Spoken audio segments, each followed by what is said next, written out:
In the spring of 1244, a fortress burned in the Pyrenees. Montségur had fallen.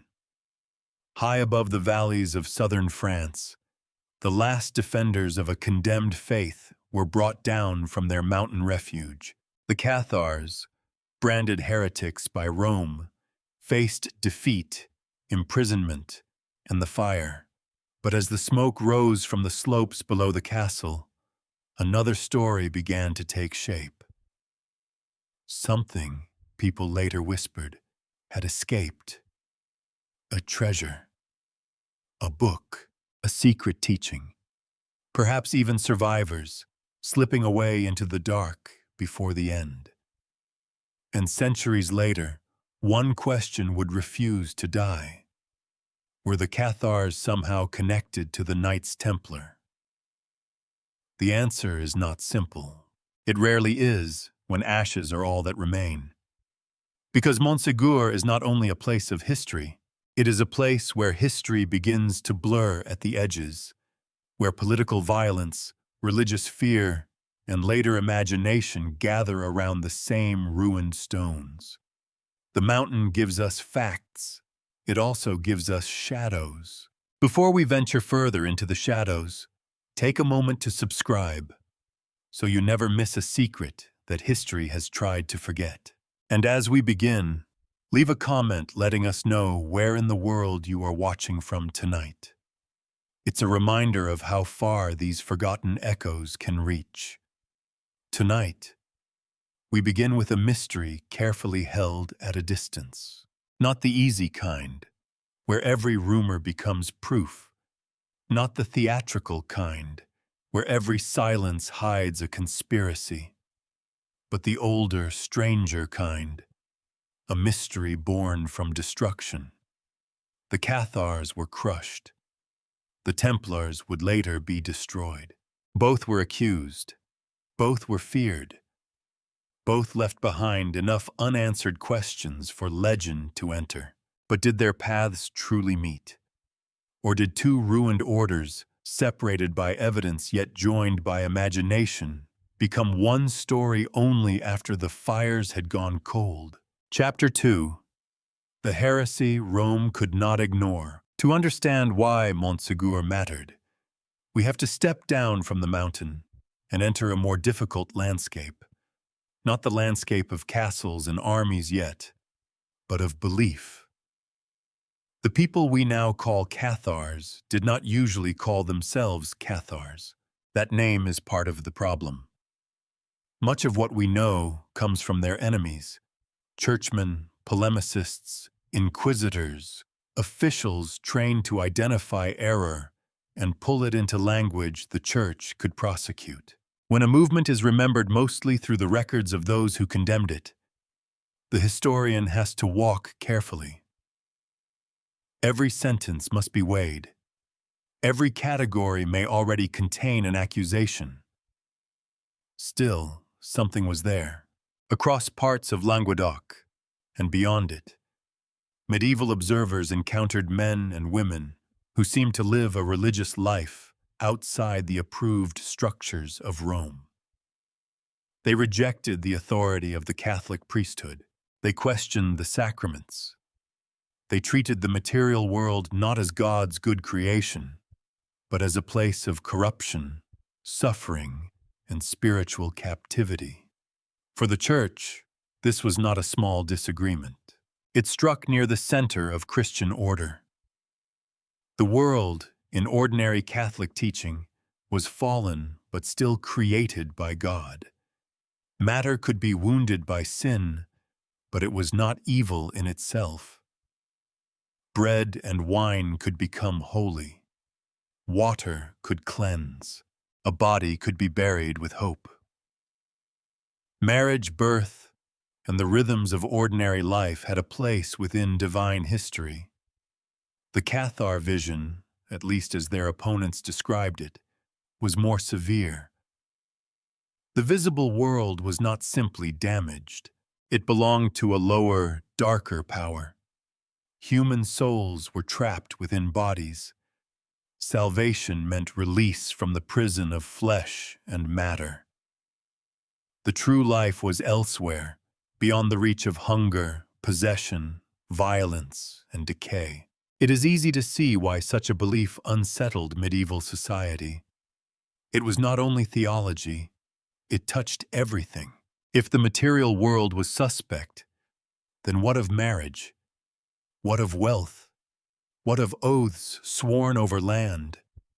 What of the church itself, with its buildings, altars, vestments, relics, and priests administering grace through physical signs? A religion that distrusts matter does not merely challenge a doctrine. It challenges the everyday machinery by which society explains itself. And yet, the people at the center of this story were not remembered only as rebels. In the towns and villages of Languedoc, some were known as good men and good women. The phrase matters. It suggests not an army of fanatics hiding in caves, but recognizable figures moving through local life with a reputation for discipline. They were admired in some places for poverty, restraint, seriousness, and a refusal to behave like the worldly clergy whom many ordinary Christians already distrusted. That distrust was not imaginary. Medieval Europe was full of religious criticism. Parish priests could be poorly trained. Bishops could be distant. Wealth sat uneasily beside the gospel. Long before anyone raised a crusading banner against Languedoc, many people wanted a pure Christianity, a faith stripped of greed and compromise. The Cathar holy people seemed, to some, to embody that purity. They traveled, they taught, they offered spiritual consolation. They lived with an austerity that gave their words moral force, in a world where religious authority was supposed to be visible in conduct. A thin robe and a disciplined life could sometimes speak louder than a bishop's seal. But here is where the story becomes less solid than legend wants it to be. For a long time, popular histories described Catharism as a clear, organized counterchurch, a secretive dualist religion with its own hierarchy, doctrines, bishops, rituals, and underground network stretching across southern France. There is evidence that some structure existed. There were leaders, there were communities, there were rites, especially the spiritual ceremony often described by outsiders as central to Cathar religious life. But modern scholarship has become more cautious about the size, unity, and even the exact nature of the movement. Some historians argue that medieval church authorities may have imposed too much coherence on a scattered religious landscape.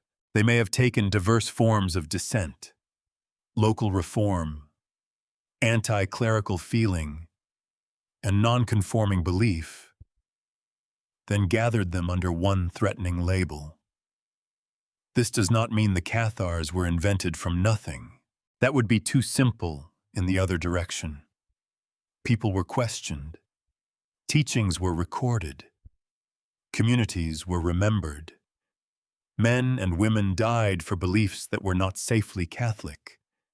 But the shape of the movement remains disputed. Was Catharism a fully formed alternative church? Was it a looser network of dualist believers? Was it partly exaggerated by authorities who needed a visible enemy?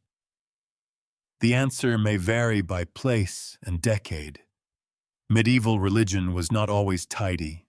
It did not organize itself for the convenience of later documentaries. That uncertainty is not a weakness in the story. It is the story. Because Rome did not respond to an abstract idea, Rome responded to a perceived danger. Whether Catharism was as unified as its enemies claimed, the Church came to see it as a wound in the body of Christendom. And wounds in the medieval imagination could spread.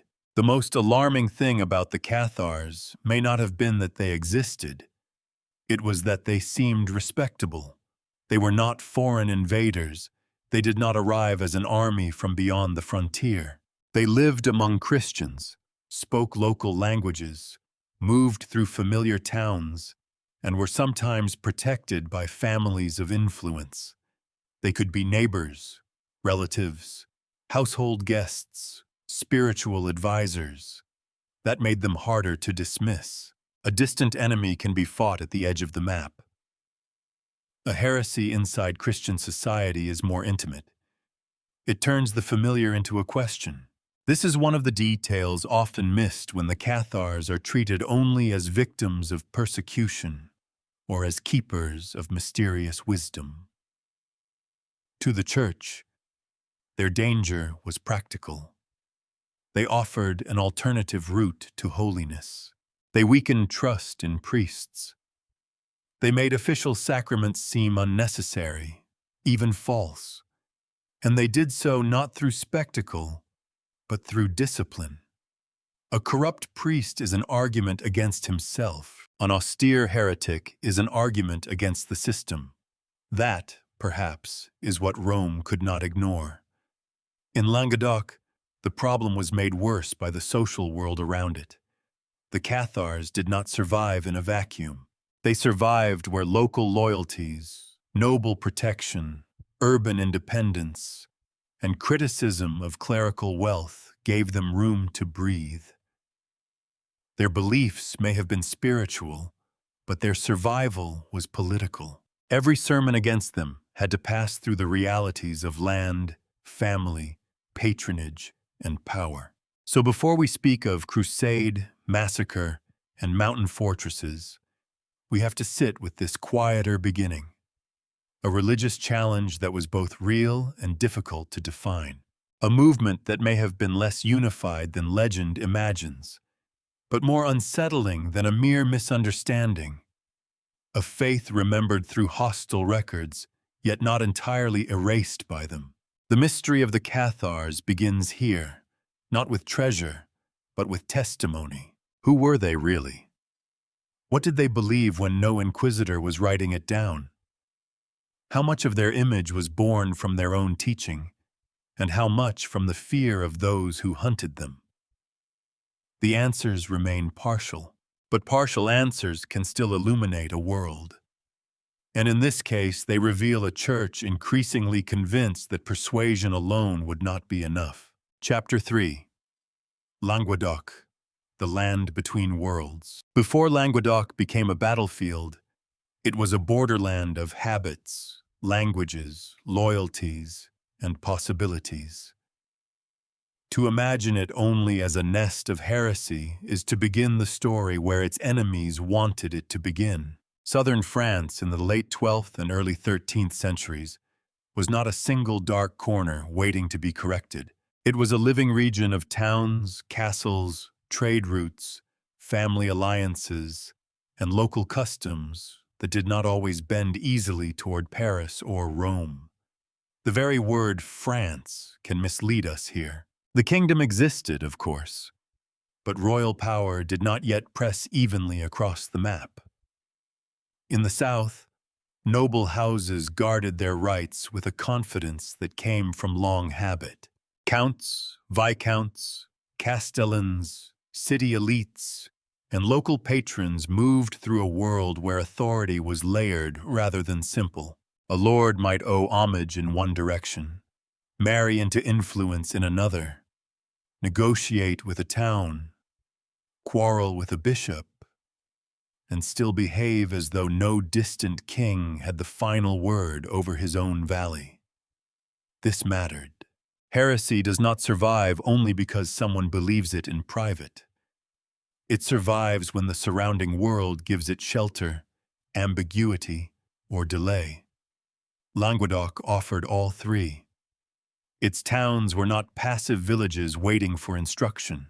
Places like Toulouse, Albi, Béziers, and Carcassonne belonged to a southern culture that was urban, argumentative, and proud. Merchants, artisans, lawyers, clerics, and minor nobles shared streets where ideas could move more easily than armies. In such places, religious reputation was not always controlled by official rank. A wandering preacher with a life of visible poverty might earn a hearing. A local priest with a comfortable belly and a bad reputation might not. There is a human simplicity to that, and Rome understood the danger. Institutions depend not only on doctrine, but on trust. Once ordinary people begin to believe that holiness may live outside the approved structure, every sermon becomes a contest of credibility. Then there were the castles. Southern France was stitched with fortified places. Not only great dramatic strongholds on cliffs, but smaller seats of lordship, watchpoints, family centers, and refugees. A castle was not merely a military object. It was a statement of belonging. It marked who protected whom, who collected dues, who offered hospitality, and who could delay an outsider's will. In a fractured political landscape, delay itself could become protection.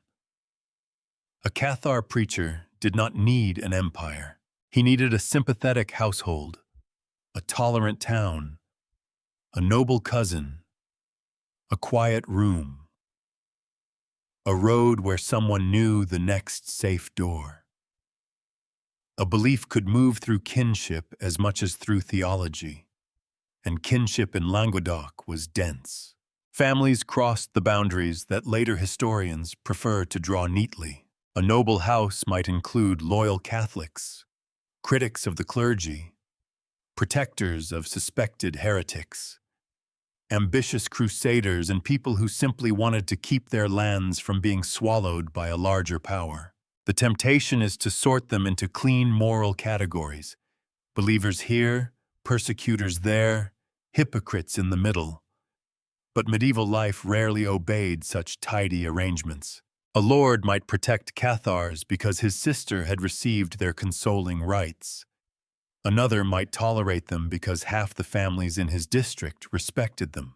Another might resist church pressure because yielding would invite northern interference. Another might not care much about doctrine at all until doctrine became the language through which his enemies could take his castle. That is the essential point. In Languedoc, Cathar belief became entangled with the defense of local autonomy. Not because every local noble was a secret dualist. Many were not. But once outside authorities began treating religious nonconformity as a political emergency, defending the local order could look dangerously like defending heresy. The region's culture deepened the suspicion. This was the land of troubadours, of courts where poetry, patronage, love songs, satire, and reputation circulated among nobles who valued refinement as well as force. It would be a mistake to turn this into a golden age of tolerance, as though Languedoc were a modern liberal dream in medieval clothing. It was still a world of hierarchy, violence, and exclusion. But compared with harsher images of the period, its aristocratic culture left room for a certain social flexibility. Debate could be fashionable. Clerics could be mocked. Women of noble families could wield influence as patrons, landholders, and spiritual protectors. Local honor mattered, and outsiders who arrived with accusations did not automatically receive obedience.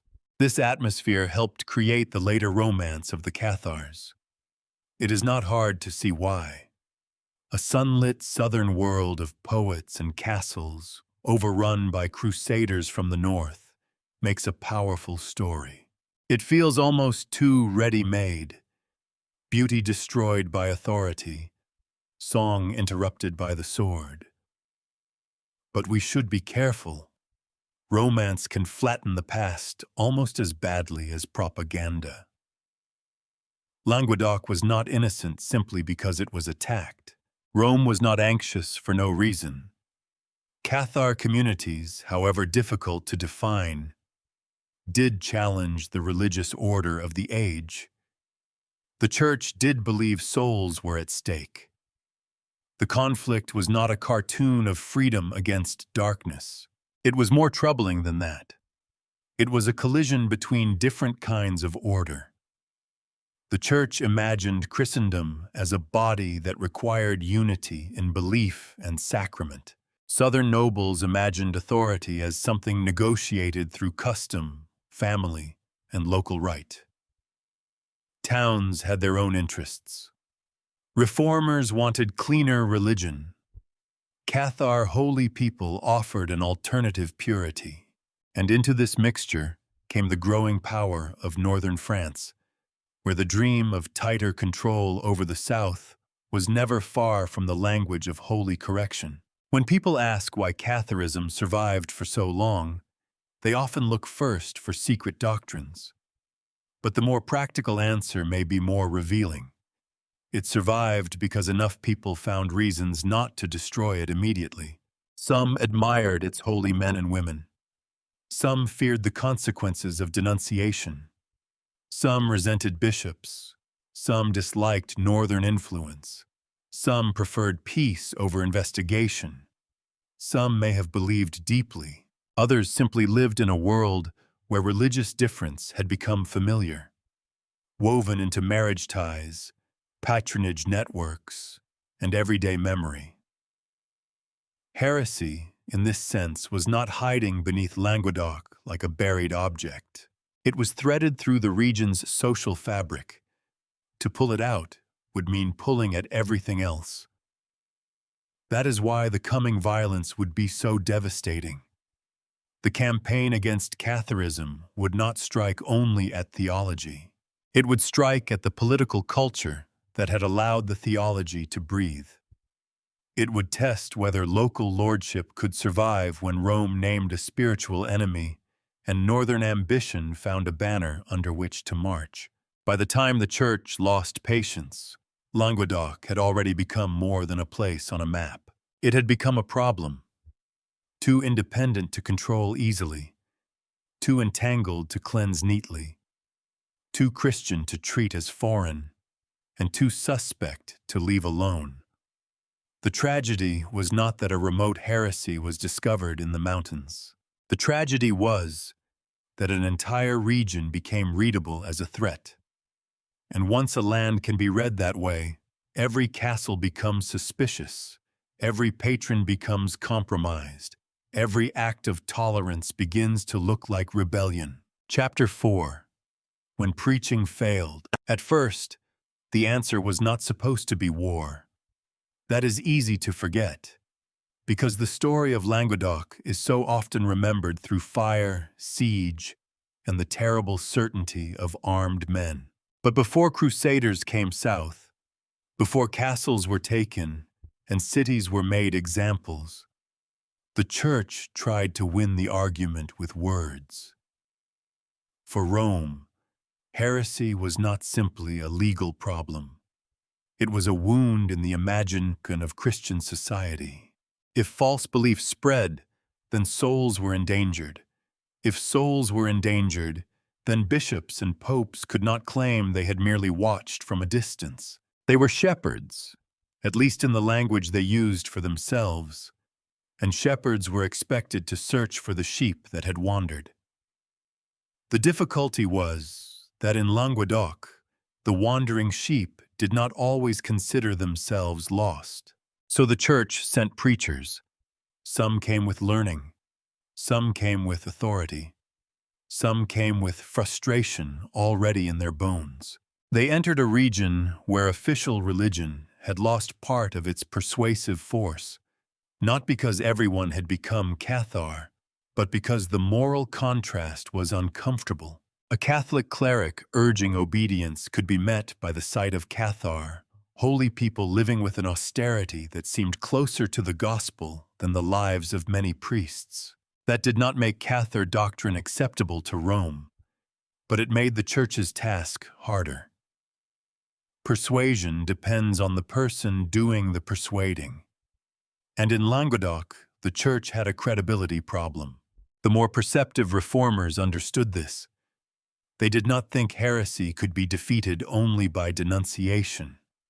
It had to be outlived, outpreached, perhaps even out-humbled. If the so-called good men and good women, gained respect through poverty and discipline, then Catholic preachers had to meet them on that ground.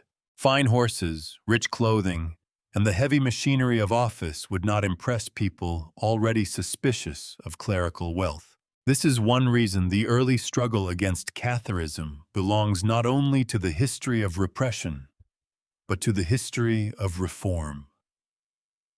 The Church was not a single blunt object. It contained men who saw that its own failures had helped open the door to dissent.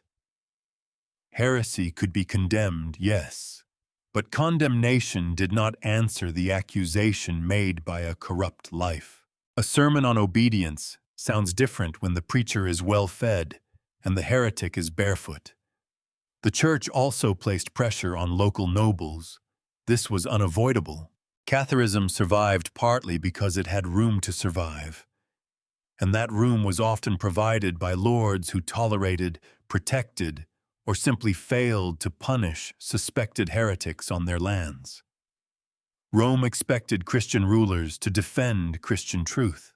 If they did not, their reluctance could be interpreted as sympathy, or worse, as defiance. Here the spiritual problem began to tighten into a political one.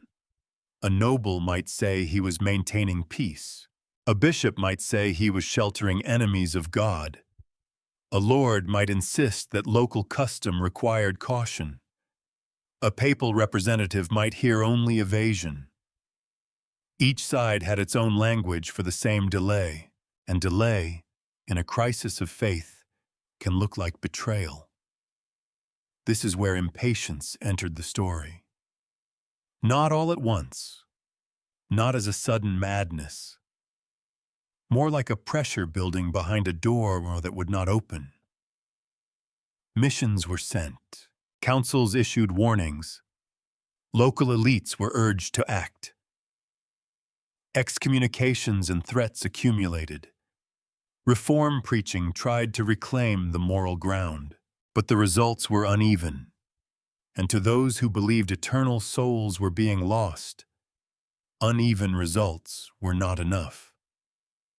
The Church's anxiety was sharpened by a practical fear. Heresy did not remain politely inside the mind. It created alternative loyalties.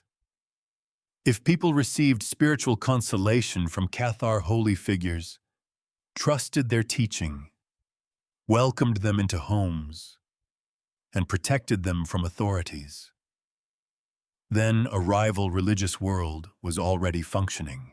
It did not need cathedrals to be dangerous. It needed confidence. And confidence in Languedoc had deep roots. The region's lords were not always eager to become agents of papal policy. Some had relatives accused of heresy. Some depended on communities where Cathar sympathizers were socially embedded. Some resented outsiders treating their lands as a moral failure. Others may simply have calculated that aggressive persecution would create more instability than tolerance. It is a mistake to imagine every hesitation as hidden belief. Politics often wears a religious mask, but religion also moves through family kitchens, inheritance disputes, marriages, debts, and old loyalties. Rome wanted clarity. Languedoc offered entanglement. That entanglement made preaching feel increasingly inadequate. A missionary could argue with a doctrine. But how did one preach against a network of kinship? How did one persuade a noble to surrender people protected by household loyalty? How did one reform a region where local power could absorb, soften, or delay every command from outside? The answer, for some within the Church, was to make delay costly. This did not mean the crusade was inevitable from the beginning.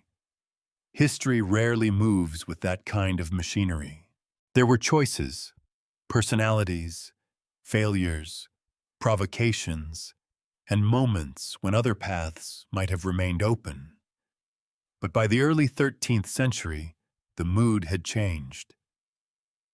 Heresy was no longer being treated only as error.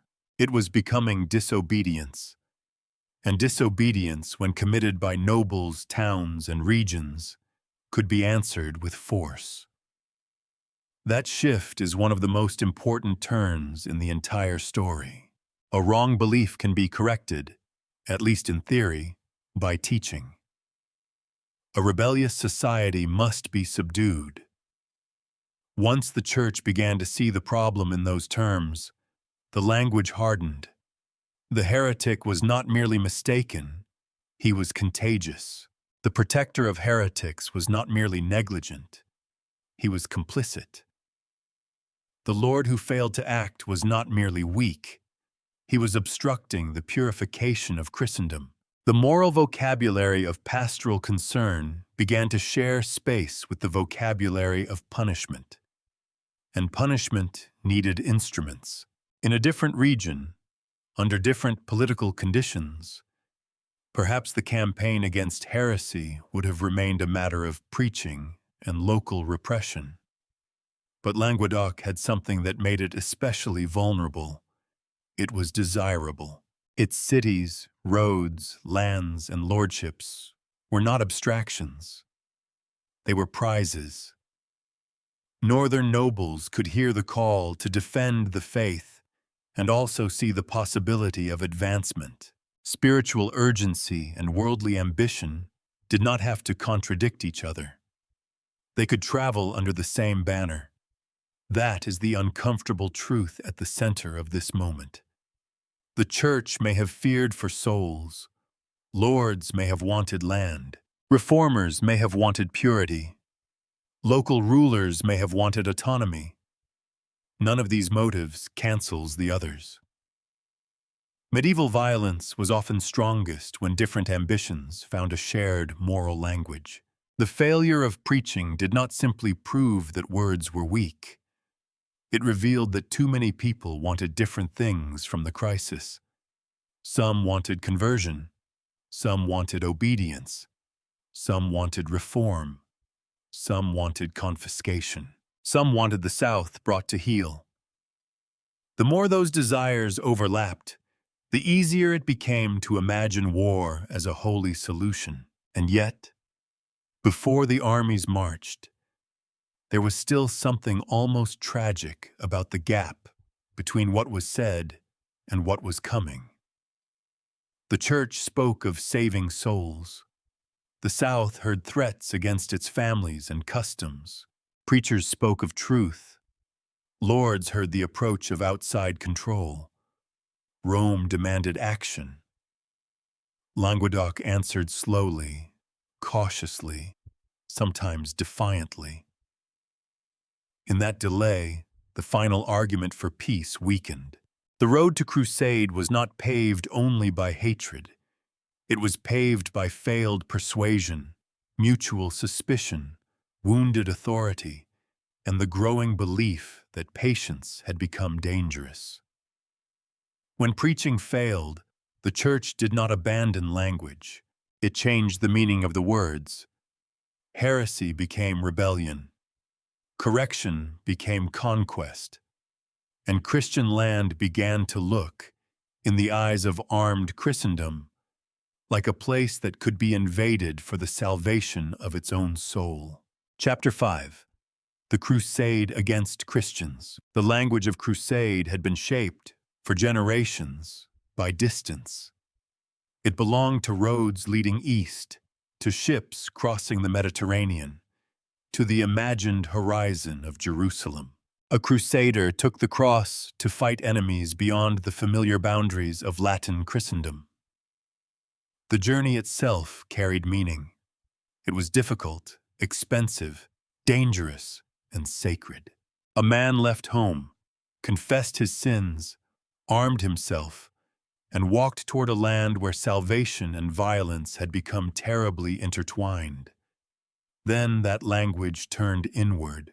When the call came against Languedoc, it did something more disturbing than summon an army. It redrew the map of holy war. The enemy was no longer far away, speaking another language beneath another sky. The enemy was inside Christian Europe, among baptized people, in cities with churches, markets, bells, vineyards, marriage contracts, and family graves. That is what made the Albigensian Crusade so shocking, even now. It was not merely a campaign against heresy, it was a crusade against Christians. The name Albigensian came from Albi, though the conflict spread far beyond one city. The word itself has a strangely tidy sound, as if it refers to a neat regional dispute. The reality was messier, larger, and more brutal. A crusade promised spiritual reward to those who joined. And in the south, it also offered something closer to home than Jerusalem ever could: land, influence, status, and the chance to reshape a region that had long resisted outside control. For northern nobles, this mattered. The journey was shorter. The rewards were visible. The risks were real, but so were the opportunities. A man could ride south under the sign of the cross and enter a world where defeated lords might lose not only honor, but inheritance. In the grammar of holy war, confiscation could sound like purification. The first great shock came at Béziers in 1209. The city stood in the path of the crusading army, and like many cities of the region, it contained a mixture of people: faithful Catholics, suspected heretics, families with complicated loyalties, and citizens who may have understood far better than distant commanders how impossible clean separation could be. The Crusaders demanded surrender. The city resisted. What followed became one of the darkest memories of the campaign. Béziers was stormed, and its people were slaughtered. Later accounts would attach a famous phrase to the massacre: a command to kill them all and let God sort them out. Whether those exact words were spoken remains disputed. Medieval chroniclers had their own purposes, and memorable cruelty often grows sharper in retelling. But the uncertainty of the phrase should not soften the event itself. The city was devastated. The violence announced that this campaign would not be a careful surgical act against a small group of religious dissidents. It would strike communities as a whole. The line between heretic and neighbor, protector and bystander, believer and citizen, could vanish under siege conditions. That is the logic of terror. It teaches through excess.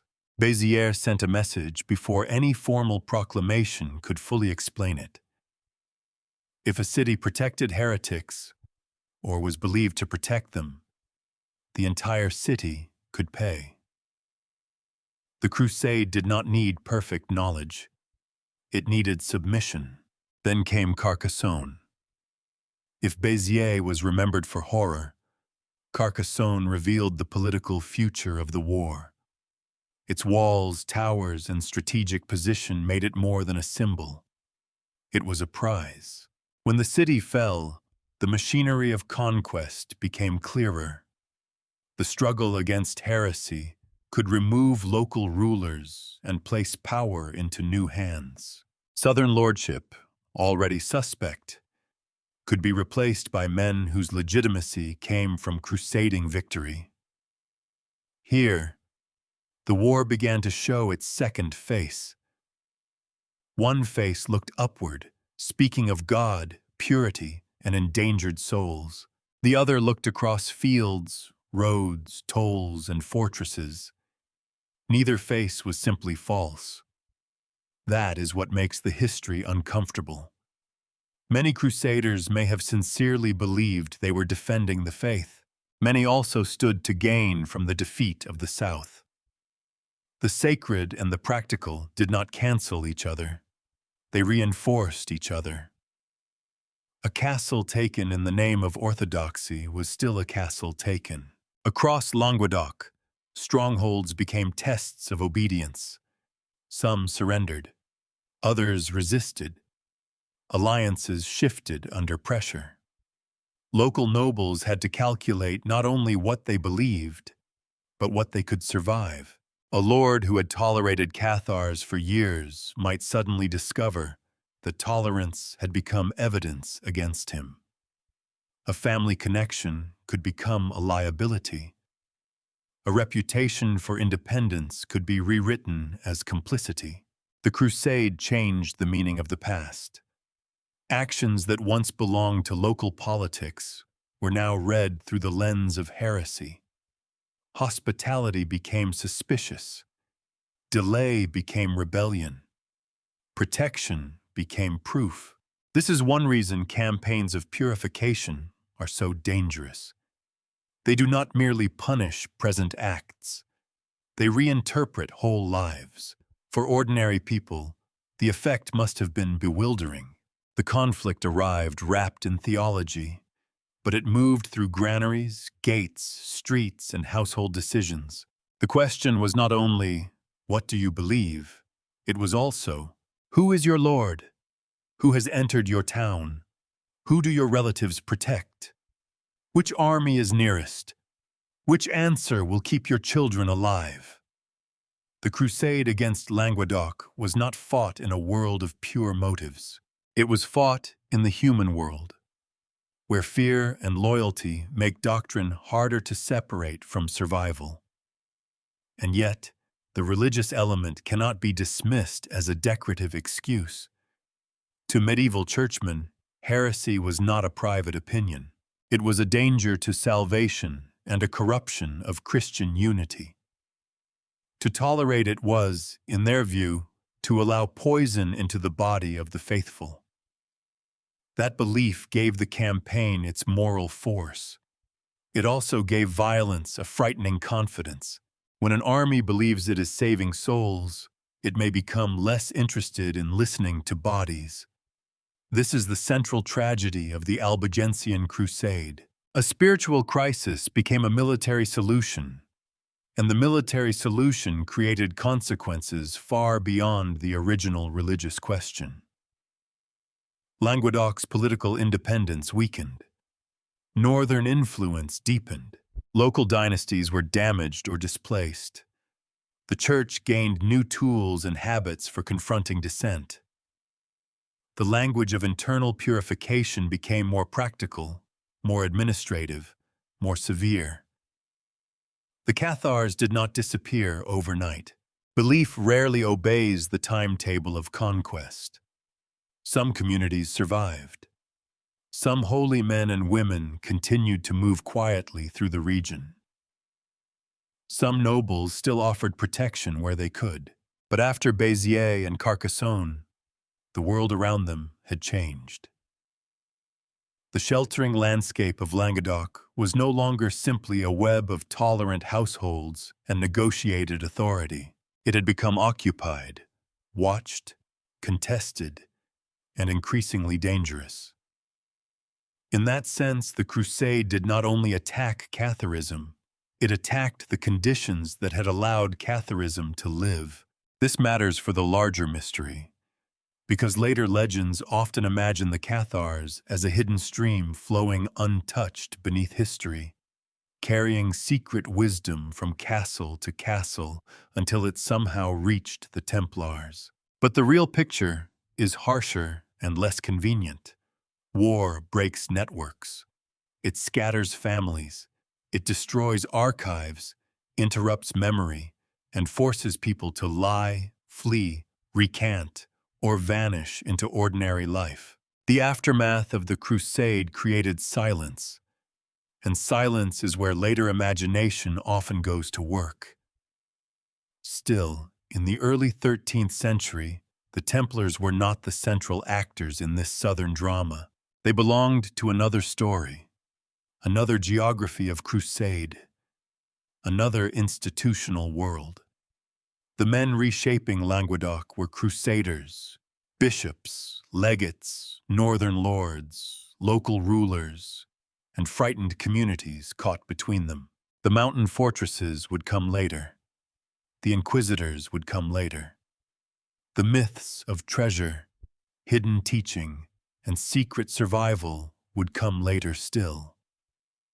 But the decisive transformation had already begun.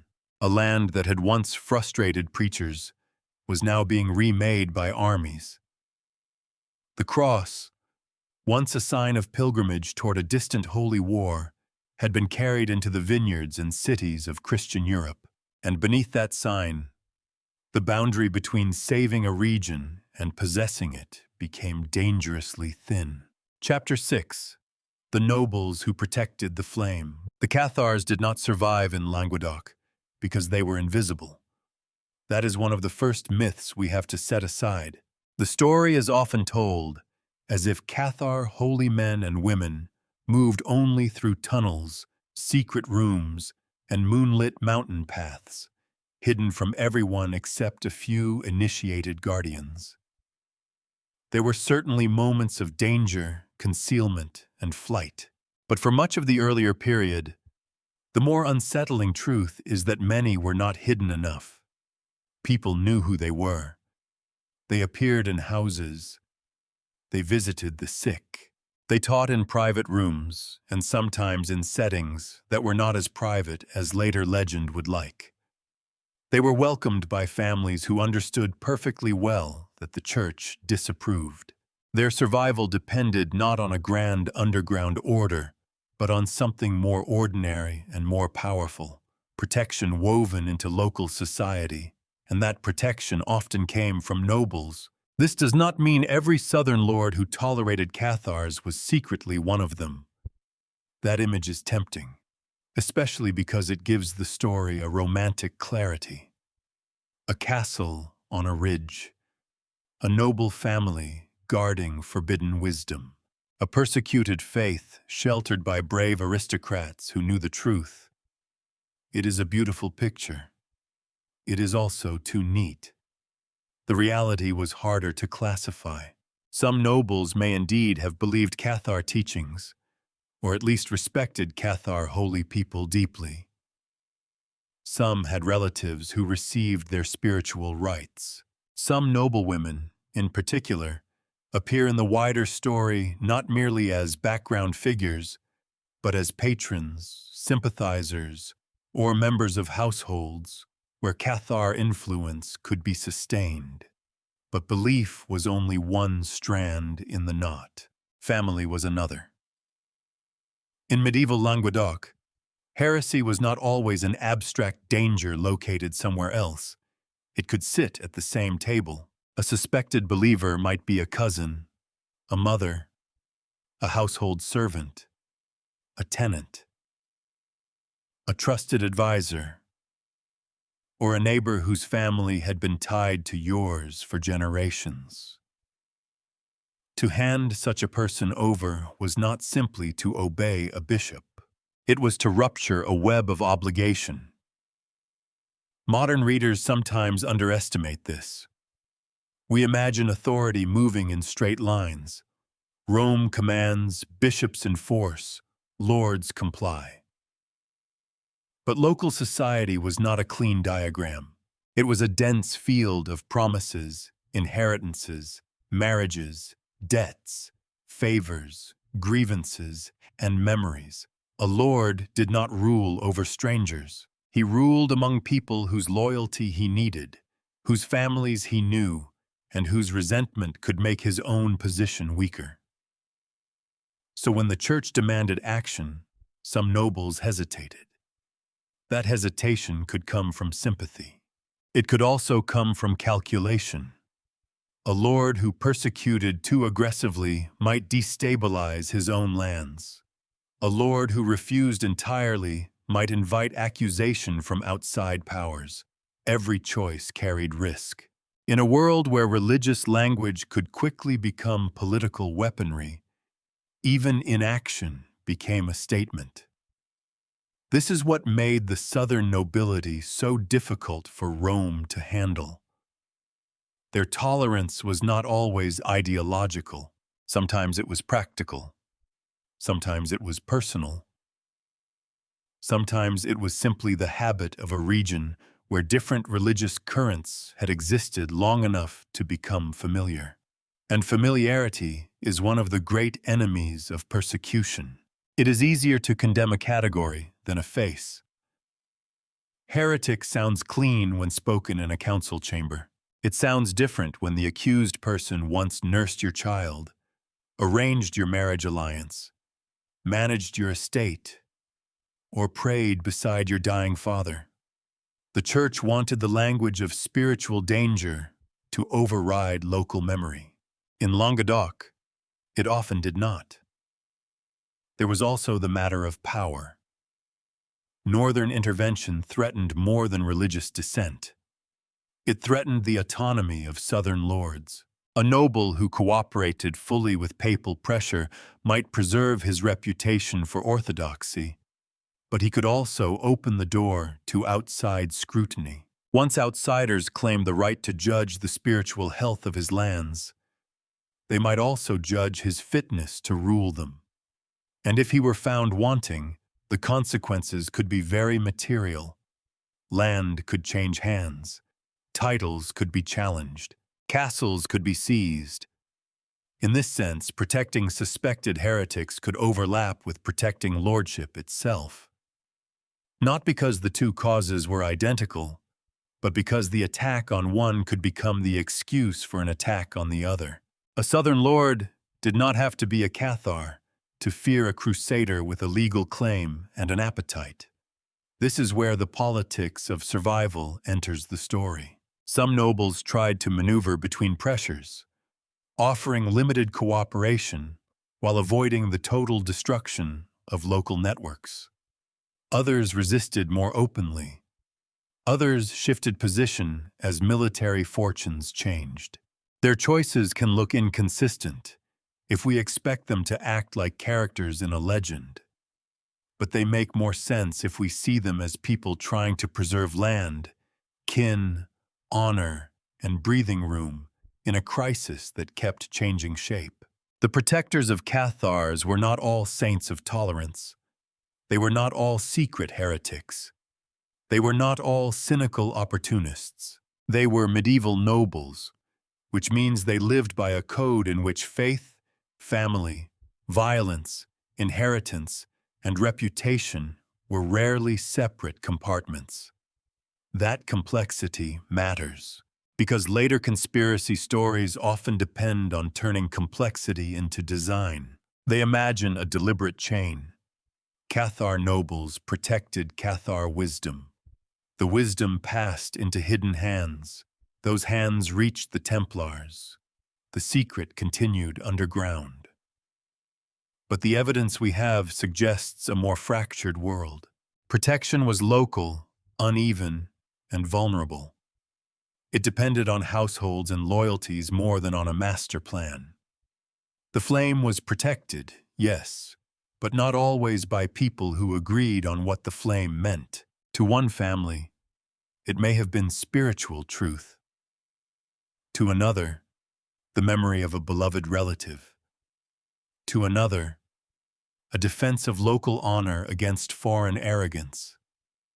To another, a refusal to let bishops decide the fate of every soul under their roof. To another, simply the hope that trouble could be postponed until the next season, the next marriage, the next negotiation. History often turns on postponement, not on dramatic declarations, but on people choosing not to act yet. For the church, that was intolerable. Every delay allowed heresy to continue. Every castle that gave shelter became evidence of rebellion. Every noble who protected a suspect became suspect himself. The logic tightened until neutrality became almost impossible. And once neutrality disappears, societies begin to break. The tragedy of the Southern nobles is that many were caught between worlds. They belonged to Latin Christendom and could not simply dismiss the Church's authority. But they also belonged to Languedoc, to its families, customs, and jealous independence. They knew the people Rome called dangerous. They understood the local cost of obedience. And when armed outsiders arrived claiming to purify the land, the defense of heretics and the defense of home could begin to look like the same act. That does not make the Cathars and their noble protectors a hidden order. It makes them something more human and more historically convincing, a network of belief, loyalty, fear, and advantage under increasing pressure. The fires that later consumed Cathar lives were fed not only by doctrine, but by this entanglement. Rome could attack a theology, crusaders could take a castle, inquisitors could record a confession, but none of them could easily separate a faith from the society that had allowed it to endure. That was the real danger of Languedoc. Not that every noble house concealed a secret creed, but that too many doors had been left open for too long. And behind those doors, the condemned faith had become part of ordinary life. Chapter 7. The Templars enter the shadow. The Templars entered history from a different direction. Not from the hills of Languedoc, not from the quiet rooms where Cathar holy men and women offered consolation, not from the tension between southern nobles and the church. Their story began far to the east, in the wake of the First Crusade, when Jerusalem had been taken by Latin Christian armies and pilgrims began moving toward the holy places with hope, fear, and very little protection. The early Templars were born from that dangerous road. At their simplest, they were warrior monks. That phrase still feels almost contradictory, and it should. A monk was expected to renounce the world. A knight was trained to move through it with horse, sword, rank, and violence. The Templars fused those identities into something the medieval imagination found both useful and unsettling. They prayed like religious men. They fought like soldiers. They took vows, lived under a rule, and served a cause that seemed, to their supporters, larger than ordinary warfare. Their official purpose was tied to the defense of pilgrims and the Crusader states in the Holy Land. This is where we have to place them first, before later legends drag them into every mystery in Europe. The Templars were not created to guard Cathar secrets. They were not founded as an underground philosophical society. They were an institution of the crusading age, shaped by the needs of Latin rule in the Eastern Mediterranean. Their world was Jerusalem, Acre, castles on contested frontiers, supply routes, diplomacy, ransom, military discipline, and the long exhaustion of holy war. That does not make them simple. Nothing about the Templars was simple for long. They became wealthy. Donations flowed to them from kings, nobles, and pious families who wanted to support the defense of the Holy Land, secure spiritual merit, or align themselves with one of the most prestigious religious orders of the age. Land, mills, farms, rights, money, and privileges accumulated across Europe. A man could give property in France or England, and the value of that gift might help sustain a fortress thousands of miles away. In this way, the Templars became international before the modern world had a comfortable language for such a thing. They possessed houses and estates across borders. They answered not to ordinary local authority in the same way other institutions did. Their privileges came from the papacy. Their network was wide, disciplined, and difficult for outsiders to see in full. That combination produced suspicion almost naturally. A rich religious order is admired until people need money. A military order is praised until its purpose becomes less clear. A secretive institution is tolerated until secrecy becomes politically useful to interpret as guilt. The Templars had rituals, but all religious orders had rituals. They had internal discipline, but disciplined communities require private practices. They had ceremonies of admission, rules of obedience, penalties, ranks, and habits of silence.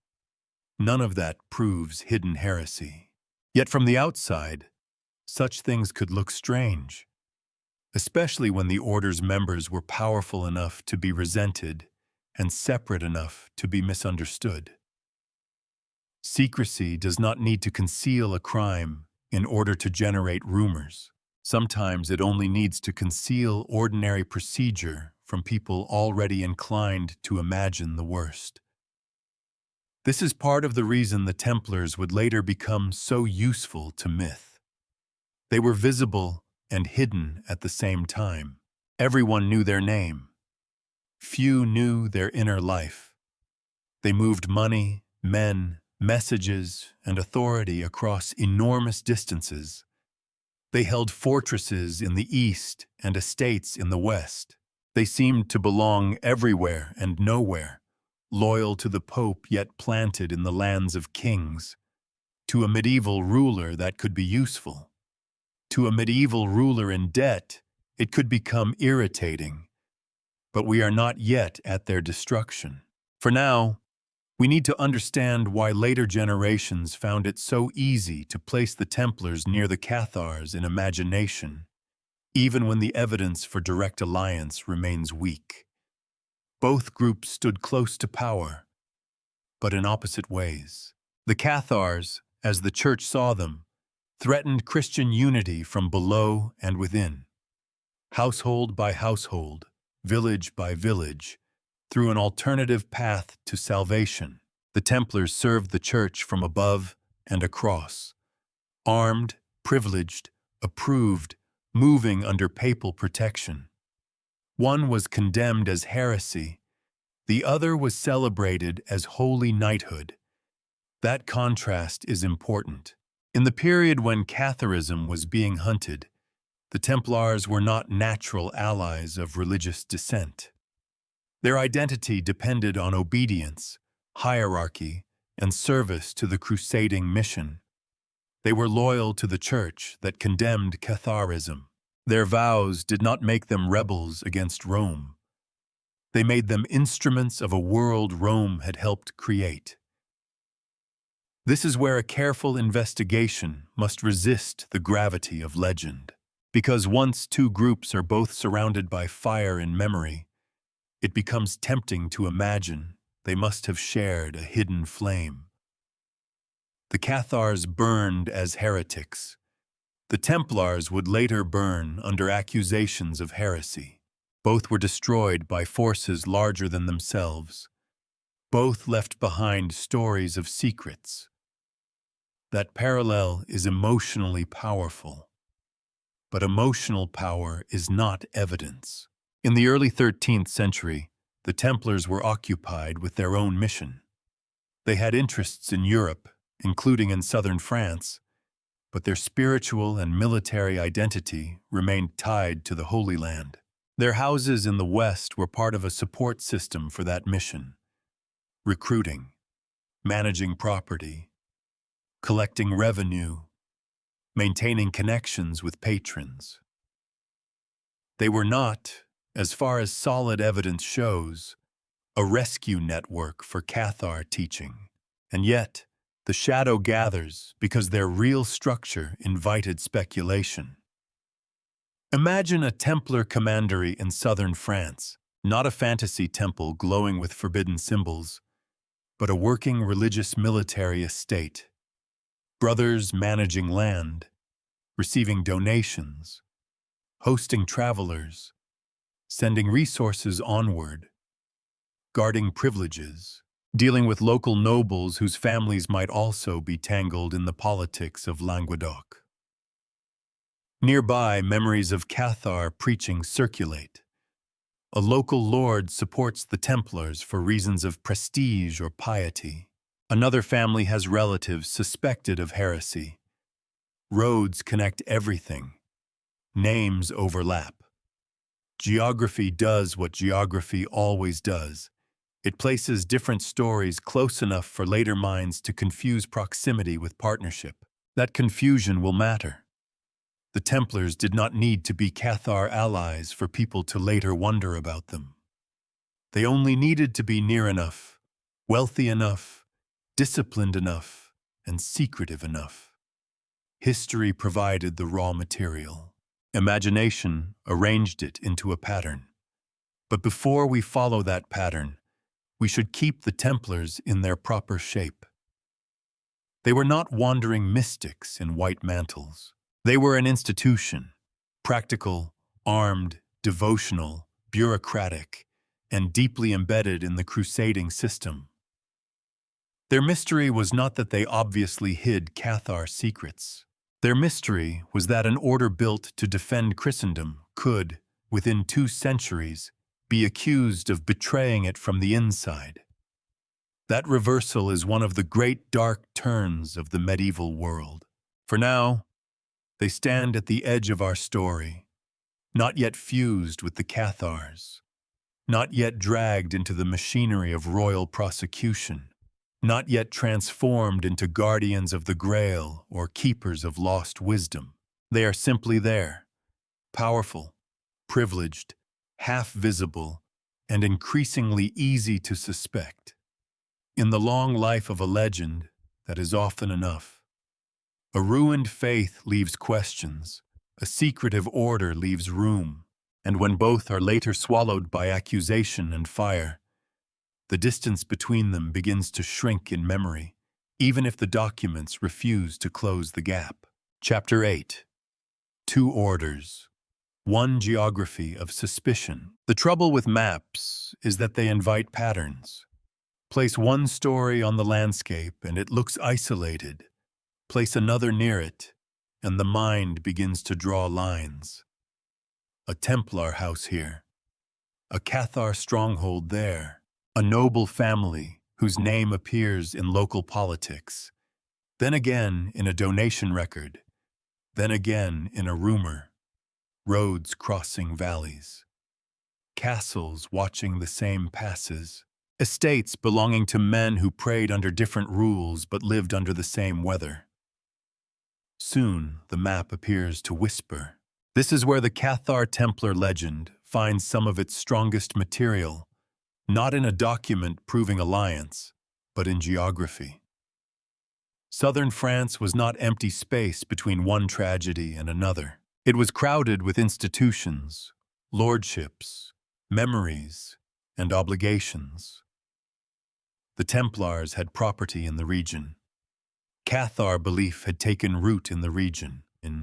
Noble families moved through both the politics of local protection and the wider culture of crusading. It is not surprising that later generations looked at the overlap and wondered whether proximity concealed partnership. Wondering is allowed. Claiming is harder. To begin carefully, we should imagine the Templar presence in southern France as practical before it was mysterious. Their houses, estates, and commanderies did not exist as theatrical outposts of secrecy. They were part of a working network. They received gifts. They managed land. They organized income. They maintained relationships with patrons. They supported the Order's larger mission in the East. A Templar establishment in Languedoc or nearby regions could be involved in agriculture, administration, local negotiation, and the slow business of turning European property into resources for crusading war. That is less dramatic than a hidden vault beneath a mountain. It is also more historically believable. But ordinary administration can still become suspicious when placed beside extraordinary events. If a Templar house stood near lands touched by Cathar influence, then later storytellers could ask, who visited whom? What was carried along those roads? Which noble families gave to the Templars while also tolerating heretics? Could a religious military order have looked the other way? Could individual brothers have shown sympathy? Could money, messages, or people have moved through Templar channels? These questions are not foolish. They are the kinds of questions an investigator should ask. The difficulty is that asking them does not create an answer. Medieval society was full of overlapping loyalties. A nobleman might give land to the Templars for reasons of piety, prestige, family memory, or political advantage. The same nobleman, or his relatives, might also belong to a local world in which Cathar holy people were tolerated or protected. That overlap tells us something important about the complexity of the region. It does not automatically tell us that the Templars shared Cathar beliefs. This distinction is the hinge of the entire investigation. A family connection is not a doctrine. A donation is not a confession. A road is not a conspiracy. And yet the landscape keeps tempting us, because medieval power rarely lived in separate boxes. The same castles, courts, and households could host many kinds of allegiance. A lord could support orthodox religious institutions while shielding suspect relatives. A family could send a son into crusading service while another member vested into Cathar teaching. A widow could make a pious donation to an approved order, while her household retained memories that would make an inquisitor uneasy. Contradiction was not an exception. It was often the texture of life. That texture later became fuel for legend. The Templars were particularly useful in this role because they were not merely another monastic order. Their international character made them feel larger than local explanation. They had rules. They had internal ceremonies. They had privileges that placed them partly outside ordinary control. They had the aura of men who knew routes, guarded resources, and moved through dangerous borders. In a region already marked by secrecy and persecution, such an order could easily become a screen onto which later generations projected hidden designs. But during the height of the struggle against Catharism, the Templars were also part of the authorized religious world. That point cannot be pushed aside. They were not a rebel church. They were not condemned outsiders. They were papally approved warrior monks serving a crusading mission. Their public identity aligned them with the church, not against it. If individual Templars had local sympathies, friendships, or family ties that complicated their position, that would not be shocking. Institutions are made of people, and people carry their origins with them. But isolated sympathy, even if it existed in some cases, would not amount to an order-wide Cathar alliance. The evidence does not allow that leap. Still, the overlap of place matters in a different way. It shows how myth can grow from the half-lit spaces between records.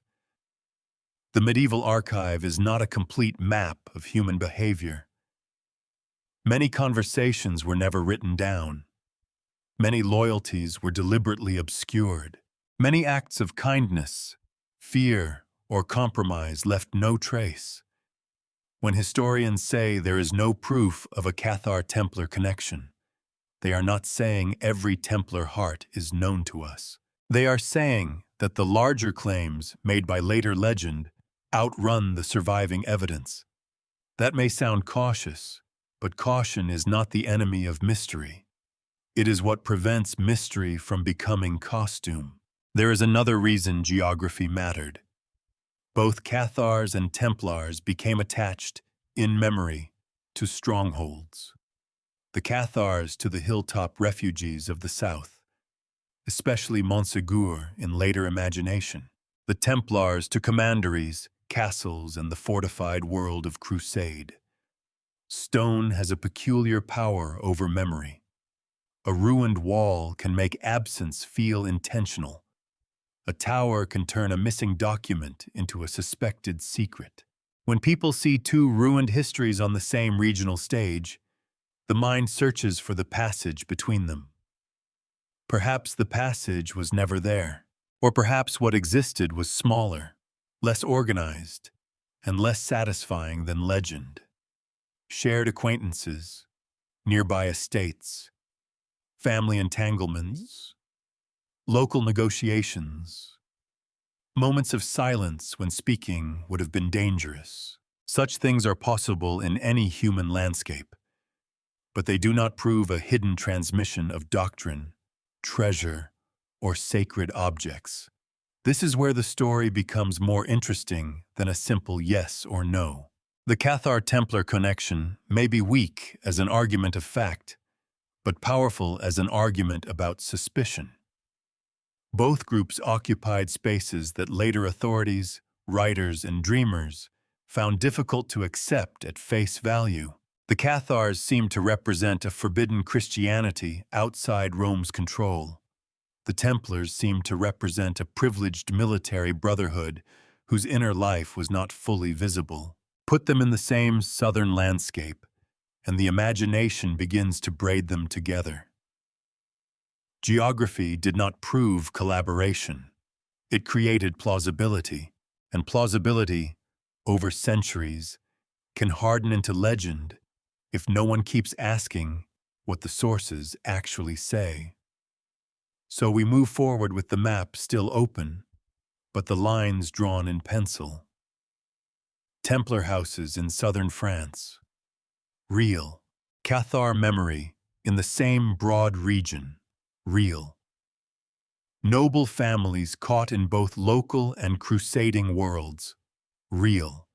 A documented alliance between the Templar order and Cathar heretics. Not established.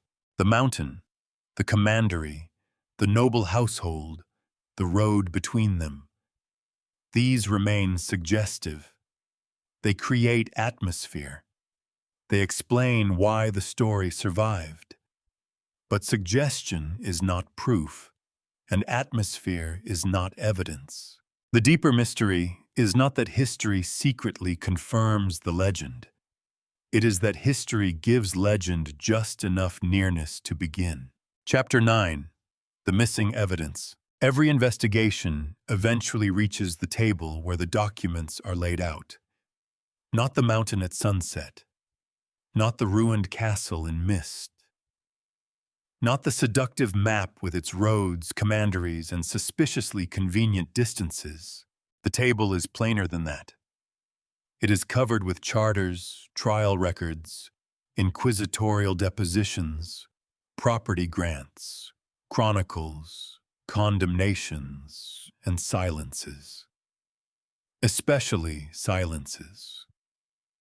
And here the Cathar-Templar mystery becomes more difficult, because the strongest claims are also the least securely supported. The later legend says many things. It says the Templars protected Cathars. It says they inherited Cathar teachings. It says they guarded Cathar treasure. It says they may have helped preserve secret texts, sacred objects, or a hidden form of Christianity that Rome wanted erased. In some versions, the Cathars and Templars become two faces of the same underground tradition, separated only by costume, the white mantle of the knight and the plain austerity of the good man. It is a powerful image, but when we ask the sources to confirm it, they do not answer with the same confidence. What we find instead is proximity, overlap, occasional social nearness, shared regions, shared noble networks, a broad atmosphere of suspicion. But proximity is not alliance, and suspicion is not proof. That distinction may feel disappointing at first. It should not. It is precisely where the investigation becomes honest. A serious mystery is not built by pretending evidence exists where it does not. It is built by asking why the absence itself became so meaningful. Why did later people want the connection to be real? Why did geography and destruction make the story feel plausible? Why do two ruined groups, condemned in different contexts, seem to call out to one another across time? Before answering that, we have to face the central problem directly. There is no solid historical evidence that the Templar order, as an institution, was allied with Cathar heretics. No surviving reliable record shows the Templars acting as official protectors of Cathar doctrine.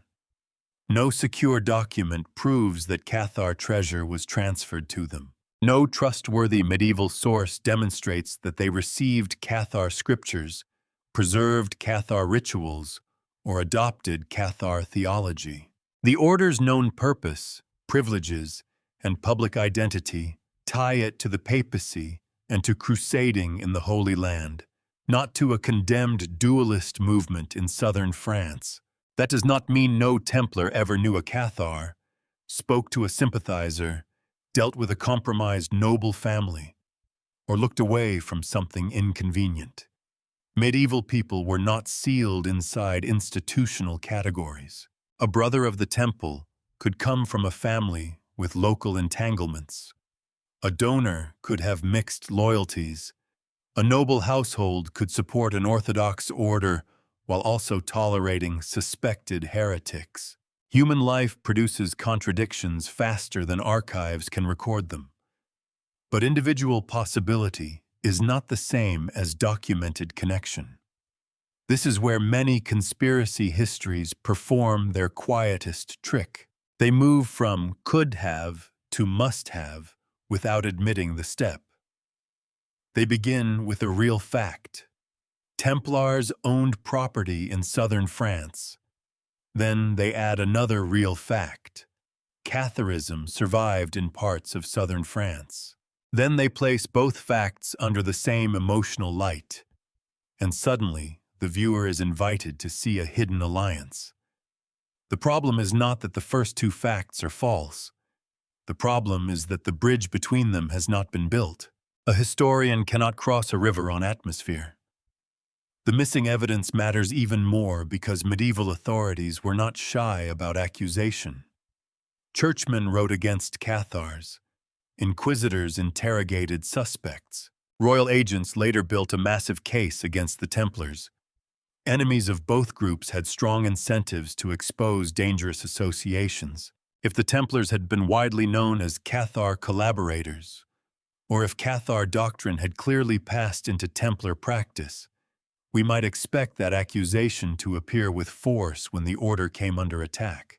Instead, the charges against the Templars in the early 14th century focused on alleged secret initiation abuses, denial of Christ, obscene gestures, idolatry, and other accusations suited to destroying the order's reputation. They were heresy charges, yes, but not a clear claim that the order was Cathar in origin or doctrine. The Templars were made into heretics by accusation, not by demonstrable inheritance from Languedoc. That difference is crucial. It suggests that the strongest connection between Cathars and Templars may lie not in shared belief, but in shared vulnerability to a certain kind of story. Both could be described as hidden. Both could be accused of corrupting Christianity from within. Both could be made frightening because outsiders claimed their inner lives were dangerous. Both could be destroyed through a mixture of confession, pressure, politics, and public spectacle.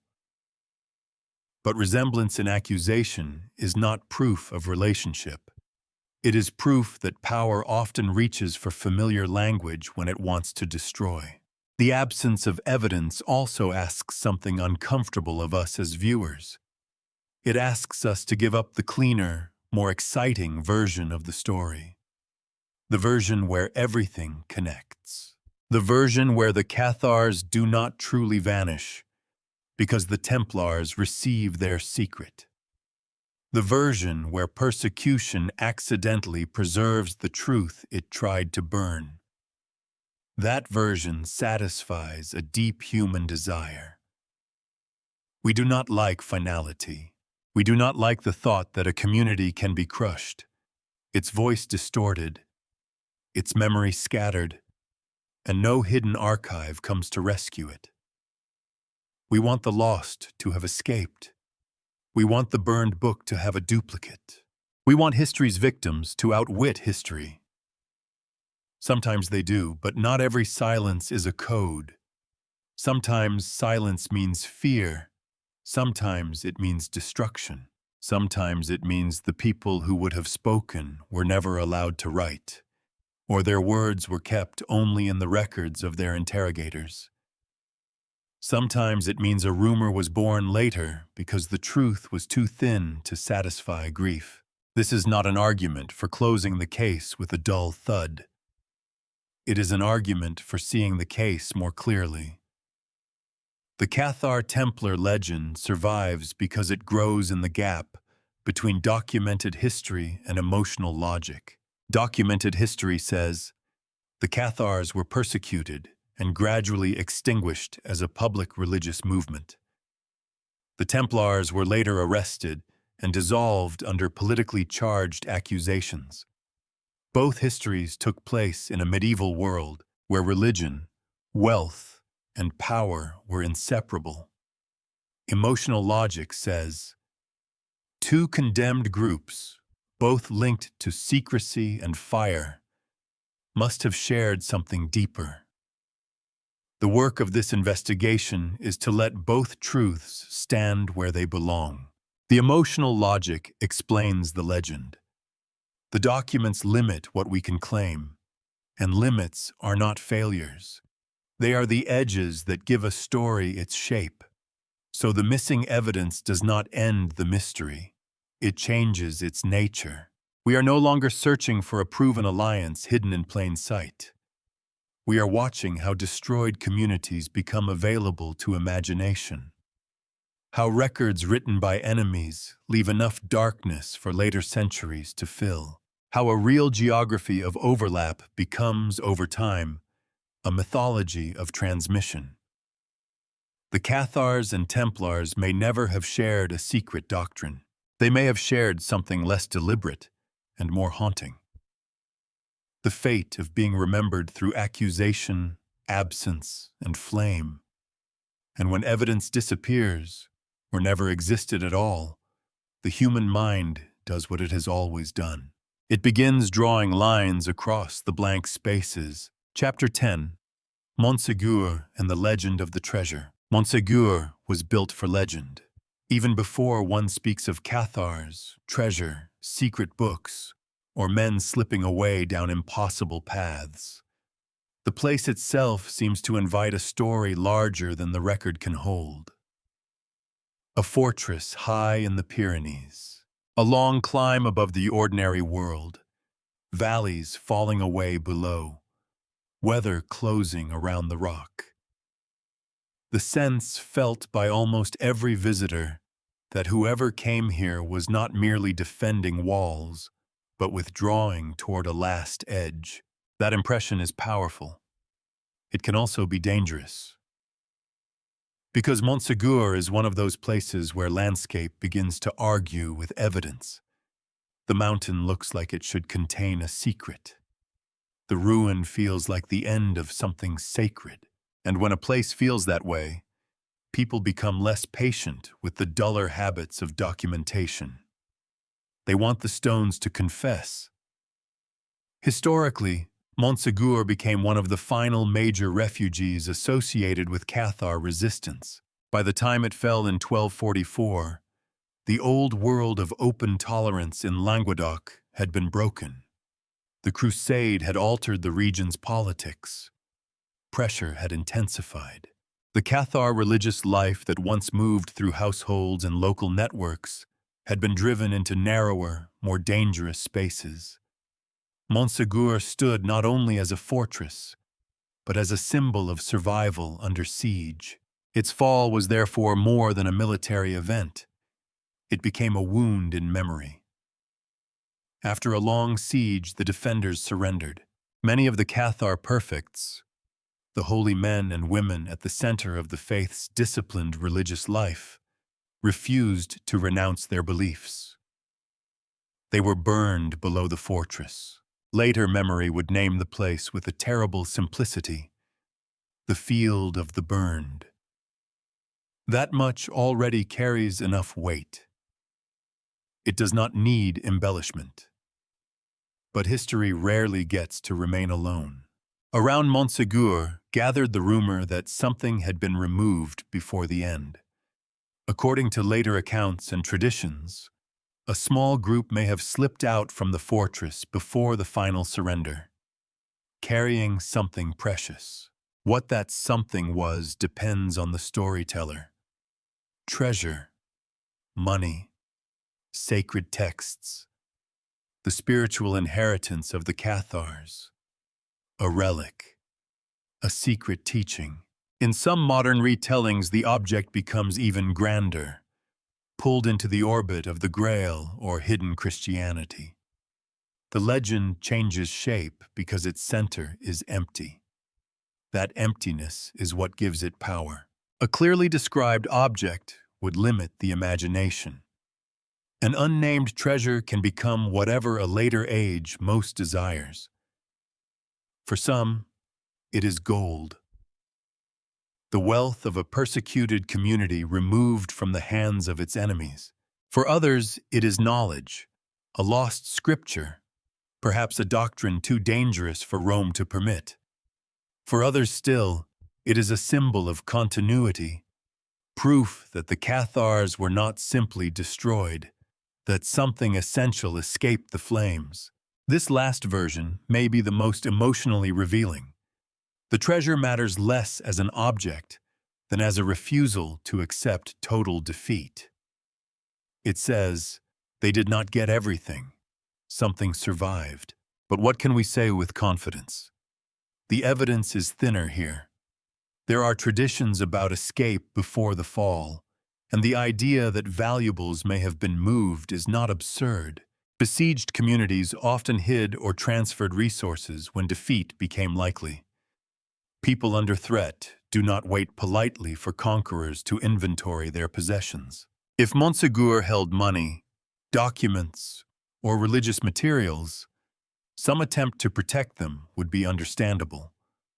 But understandable is not the same as proven in the grand sense. There is no secure evidence that a vast Cathar treasure passed from Montségur into the hands of the Templars. No reliable record identifies a sacred object carried away and preserved by a secret order. No document shows a hidden archive of Cathar doctrine being delivered into a waiting network of warrior monks. The legend asks us to imagine such a transfer, but imagination is doing much of the labor. And yet, the rumor persists because it answers a need the archive does not. Montségur feels like a final door. When that door closes, the mind searches for a side passage, a hidden descent, a night escape, a bundle wrapped in cloth, 4 figures moving over rock while the besiegers sleep. It is a scene so cinematic that even caution cannot entirely drain it of force. A historian may say, correctly, that the record is uncertain. A storyteller may reply, also correctly, that uncertainty is exactly where legends begin. The important task is not to mock the legend, but to understand it. Medieval people did value relics, books, money, and sacred objects. Communities under persecution did preserve what they could. Religious minorities often survived through hidden networks, trusted families, and memory carried in bodies rather than libraries. There is nothing inherently foolish about imagining that something left Montségur before the end. The problem begins when something becomes everything. A small transfer of valuables becomes the treasure of the Cathars. A possible escape becomes a planned secret mission. A persecuted faith becomes the guardian of lost wisdom. The Templars, because they are already surrounded by secrecy and later imagination, become convenient recipients. The mountain supplies the drama. The missing evidence supplies the space. The modern mind supplies the pattern. This is how myth grows without needing to be wholly invented. It attaches itself to real pain. Montségur's legend would not have endured if the fall of the fortress had been ordinary. It endures because something terrible happened there, and because the people who died left behind too little of their own voice. The absence is not neutral. It feels unjust. When the dead cannot speak, later generations sometimes create stories that allow them to speak in another form. Treasure is one such form. It transforms loss into concealment. It turns defeat into waiting. It suggests that beneath the visible ending lies a second history, one not controlled by inquisitors, crusaders, or kings. That is why the Montségur treasure has been imagined in so many ways. Each version says more about the hopes of the teller than about the contents of the fortress. This does not make the legend worthless. It makes it evidence of memory rather than evidence of fact. The emotional truth is clear. People wanted to believe that the Cathars left more behind than trial records and ashes. They wanted a surviving center, a hidden inheritance, a sign that the mountain did not simply fall, but entrusted its meaning to the dark. The historical truth is more restrained. Montségur was a major Cathar refuge. It fell in 1244. Many who refused to recant were burned. Stories later formed around the possibility that something escaped before the surrender. Beyond that, certainty thins. And maybe that thinning is why the place still holds us. If the treasure had been found, catalogued, and placed behind glass, the legend would be smaller. If the records told us exactly what happened, the mountain would belong more fully to history.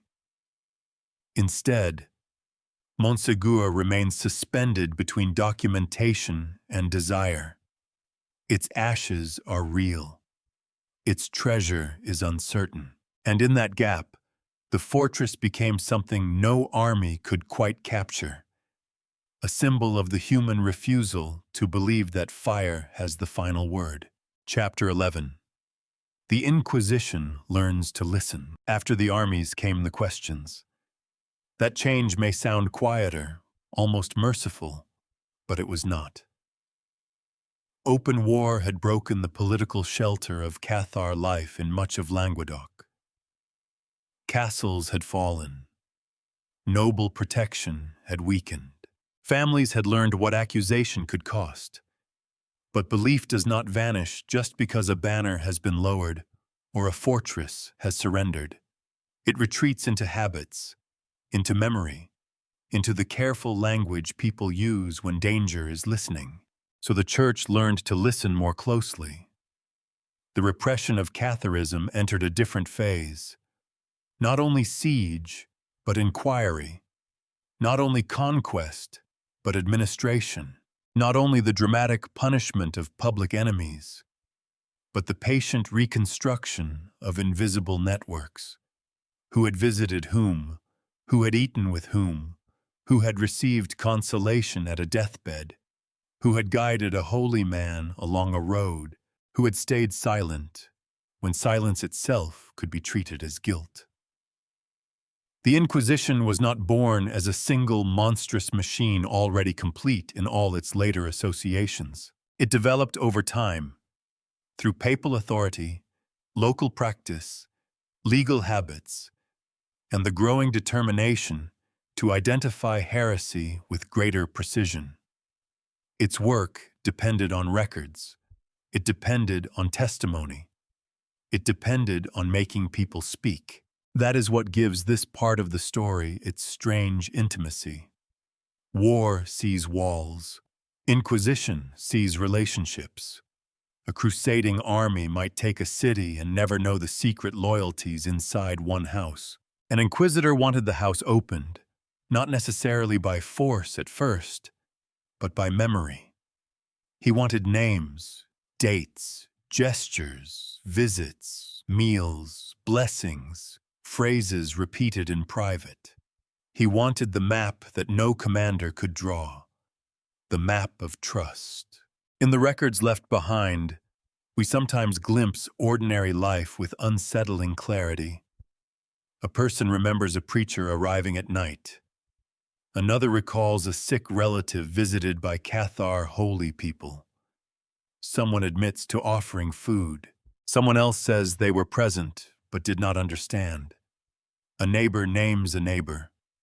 A servant remembers what a noble family preferred forgotten. Across many such statements, a vanished social world appears, but only through the pressure that was destroying it. This is one of the great difficulties in studying the Cathars. Some of our richest sources were created by their enemies. The inquisitorial record can be invaluable. Without it, much of Cathar life would be even more obscure. We would know less about movement through villages, less about family networks, less about how belief survived after public protection became dangerous. These records preserve fragments of voices that would otherwise be lost, but they are not neutral windows. They were produced in rooms where power was unequal. The questions were shaped by Catholic assumptions. The categories were already prepared. A witness might be frightened, confused, resentful, eager to save themselves, or willing to redirect suspicion towards someone else. A confession might be sincere. It might be partial. It might be shaped by what the interrogator expected to hear. Even when torture was not present, pressure was. The record listens, but it also teaches people how to answer. That does not mean we should throw the records away. It means we should read them as documents of encounter. Between authority and memory, fear and survival, official doctrine and local speech. They tell us about Cathar belief, but also about the Church's need to classify it. They tell us about communities, but also about how communities fracture under investigation. A name written down by an inquisitor is never just a name. It is a life pulled into a dangerous archive. There is a quiet cruelty in this. The earlier crusade had attacked the visible supports of the Cathar world. The Inquisition attacked continuity. It made memory itself unsafe. To remember that a relative had once received Cathar consolation could become evidence. To recall a visit might implicate the dead and endanger the living. The past became a field of traps, and yet people did remember. Some remembered because they were forced to. Some because the events had marked them too deeply to disappear. Some because, even under pressure, local life could not be untangled from the condemned faith. The records show how Catharism survived not as an abstract theology alone, but as a pattern of human attachment. It lived in the sick room, at the hearth, on the road between villages, in the trust given to certain men and women who seemed holy enough to risk knowing. This is also where the image of the Cathars changes. The mountain fortress may dominate the imagination, but the Inquisition reveals something less cinematic and perhaps more important: endurance at the scale of the household. Faith continued not only in dramatic last stands, but in small acts of welcome. A bed offered, a warning given, a meal shared. A door opened because someone's mother, cousin, or old friend believed the visitor carried grace. For the Church, that made the problem more urgent. Heresy was not only preached, it was remembered. It could pass through family lines, not always as formal doctrine, but as reverence for the good men and good women who had once moved through the region with quiet authority. To defeat such a thing, one had to break not merely organization, but trust. So the Inquisition became a hunter of memory. Its methods could be painstaking. Witnesses were questioned about events years or even decades old. Communities were asked to account for their own histories. The dead could be named. Reputations could be revisited. A person's earlier kindness toward a suspected heretic might return as a charge long after the moment itself had passed. Time did not always protect you. Sometimes it only gave the archive more to gather. There is an irony here that history never quite resolves. The effort to erase Catharism helped preserve it. By recording testimony, inquisitors fixed fragments of Cathar life onto parchment. They meant to expose, correct, punish, and prevent. Instead, they also left future generations one of the main trails into the world they were trying to close. The archive of repression became an archive of survival, though survival in a damaged form. We should not romanticize that. These are not the Cathars speaking freely to us across the centuries. They are voices filtered through fear, translation, clerical expectation, and legal danger. They are often incomplete, distorted, or shaped by the very institution that condemned them. But they are not empty. Handled with care, they show us a region after catastrophe, still breathing through fragments. They show how repression changes texture when it no longer needs to conquer openly because it can enter the village ledger, the confession, the summons, the remembered meal. They show how a society learns to police not only belief, but association. This matters for the larger question of Cathars and Templars, because it reminds us what evidence looks like when authorities truly search for hidden networks. The inquisitors asked. They recorded. They followed relationships. They were interested in protection, shelter, movement, and spiritual contact. And yet, from this world of careful suspicion, we do not get a clear, solid picture of the Templars as guardians of Cathar doctrine. The silence is not absolute proof that no contact ever occurred. History rarely offers that luxury. But it is meaningful. The very machinery designed to uncover hidden heresy did not reveal the grand alliance later legend imagines. What it revealed instead was more human. Families under pressure, memories turned dangerous, belief surviving in gestures too small for a crusading chronicle, but large enough to trouble a church. The Inquisition learned to listen because open war had not been enough. And from that listening, we inherit both knowledge and uncertainty. A record that illuminates the Cathars, stains the hands of those who made it, and reminds us that history sometimes reaches us through the voices of people who were never truly free to speak. Chapter 12.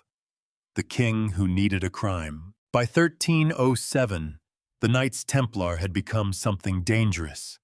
Not dangerous in the simple way their enemies would soon describe them. Not necessarily because they were heretics, idolaters, blasphemers, or secret enemies of Christ. The danger was more practical than that. They were wealthy. They were autonomous. They were armed by reputation, if not always by immediate military strength. They answered to the Pope. They possessed land and privileges across kingdoms, and they stood in the middle of a world that had changed around them. The Holy Land, the great stage on which the order had earned its purpose, had been lost to Latin Christendom. Acre fell in 1291. With that loss, the military orders did not simply vanish, but their meaning became more vulnerable. The Templars had been created for a crusading frontier. Without that frontier, or with it pushed out of reach, people began to ask uncomfortable questions. What was the order for now? That question was not innocent. Medieval institutions survived by usefulness, holiness, patronage, and power. The Templars still had prestige. They still had resources.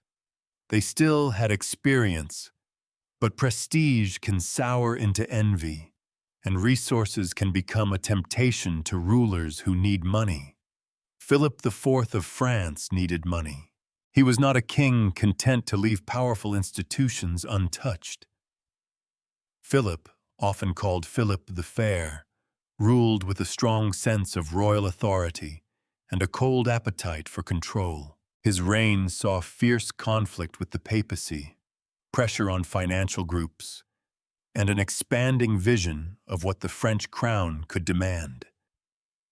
He was not the first medieval king to see wealth as a political problem. He was simply very good at making that problem someone else's crime. The Templars were a tempting target. They had money, they had property, they had a reputation for secrecy. They had already become easier to question after the loss of the Holy Land.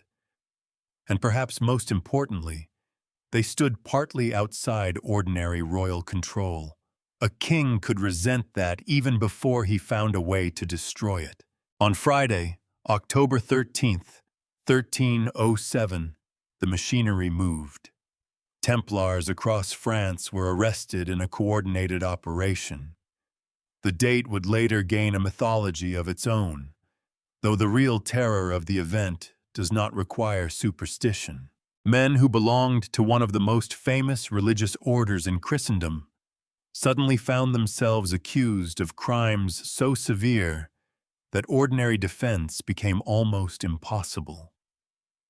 The charges were designed to poison the imagination. They were accused of denying Christ, of spitting on the cross, of obscene acts during initiation, of secret rites, of idolatry, of worshiping a mysterious head or image, of corrupting the very faith they had sworn to defend. The power of such accusations lay not only in their content, but in their structure. They turned the Templars' hidden interior life into a theater of horror. Every private ritual became suspect. Every vow of secrecy became evidence. Every internal ceremony could be reimagined as blasphemy. The order's discipline, once admired, could be recast as the silence of men trained to conceal evil. This is how institutional destruction often begins. First, the public must be taught to reinterpret what it already knows. The white mantle no longer means purity. It means disguise. The closed meeting no longer means religious discipline. It means conspiracy. The kiss of peace, the oath, the initiation, the command structure, all can be pulled into a darker grammar if the accuser controls the room. And Philip controlled many rooms. The arrests were followed by interrogations. Confessions were produced, some under torture or the threat of torture. This matters deeply. A confession made in pain is not a clear window into truth. It is evidence of pressure, fear, and the limits of the human body. Some Templars admitted to parts of the charges. Others denied them. Some retracted. Some returned to confession when pressure resumed. The record is not the calm voice of guilt speaking plainly. It is a battlefield of coercion. Yet, politically, the damage was done. Heresy accusations were uniquely useful because they attacked the soul of the institution. A king could not simply seize a papally protected order because he disliked its balance sheet. But if the order were corrupt, dangerous, and secretly blasphemous, then action could be presented as necessary for the protection of Christendom. The language of purification did what it had done before. It made violence sound like duty. Here the earlier story of the Cathars begins to echo, though not as proof of alliance. The Templars were not accused because they had clearly inherited Cathar doctrine. The evidence for that is weak, but they were destroyed through a mechanism that medieval power had already learned to use well. Identify hidden corruption, extract confession, isolate the accused, terrify the public, and make the removal of the target appear holy. Philip did not need the Templars to be Cathars. He needed them to be criminals against God. That was enough. The papacy, under Clement V, was placed in a difficult position. The Templars were a papal order, and in theory the Pope, not the French king, had ultimate authority over them. But theory and power do not always travel together. Philip had acted first, dramatically and forcefully, shaping the political ground before Rome could fully control the case. Clement resisted, maneuvered, yielded, and tried to manage a crisis that had already been seized by royal initiative. The order's fate gradually narrowed. Across Europe, the proceedings varied, and not every region produced the same level of confession or condemnation. But the French case dominated the imagination and the pressure. The charges clung. The scandal became too large to contain. In 1312, the Templar order was dissolved. 2 years later, in 1314, its last Grand Master, Jacques de Molay, was burned in Paris after retracting his confession. There, again, is the fire. It is tempting to let that image complete the circle too easily. Cathar prefects burned below Montségur. Templar leaders burned in Paris. Therefore, legend suggests some hidden continuity must connect them. But the more sober connection is not doctrinal, it is procedural. Both cases show how accusation can become a tool of destruction when authority, fear, and property converge. In Languedoc, heresy was tied to the remaking of a region. In the Templar affair, heresy was tied to the breaking of an order whose wealth and autonomy had become inconvenient. The crimes alleged were different in detail, but they served a similar function. They made the target untouchable. They turned sympathy into risk. They allowed confiscation and punishment to wear the clothing of righteousness. This does not mean every accusation was invented from nothing. It means we must be careful about records made under political pressure. Institutions can have internal corruption. Rituals can be misunderstood. Men can confess to things they did not do. Authorities can believe their own case while also benefiting from it. The past is rarely kind enough to give us one motive at a time. Still, Philip's need is hard to ignore. He needed money. He needed control. He needed a reason strong enough to bring down a papal military order without looking like a mere thief in a crown. Heresy gave him that reason. It reached beyond politics into salvation itself. A financial enemy can be negotiated with. A heretical enemy must be cleansed. That difference destroyed the Templars. By the time the fires were lit in Paris, the order had already been transformed in public memory.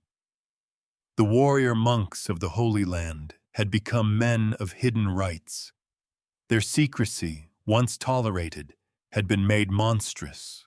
Their privileges, once holy, had become suspicious. Their wealth, once donated for crusade, had become evidence of corruption. And from that transformation, later myth would inherit its richest material.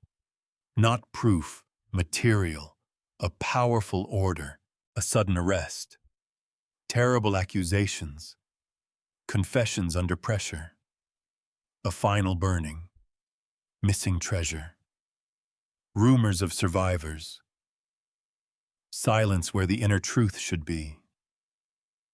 The king who needed a crime gave history an event. Imagination would spend the next 7 centuries making it larger. Chapter 13. Echoes of an older persecution. By the time the Templars stood accused, Europe already knew how to imagine a hidden enemy. That is one of the darker continuities in this story. The accusations against the Templars did not appear in a vacuum. They emerged from a religious and political culture that had spent more than a century learning how to describe danger inside Christendom.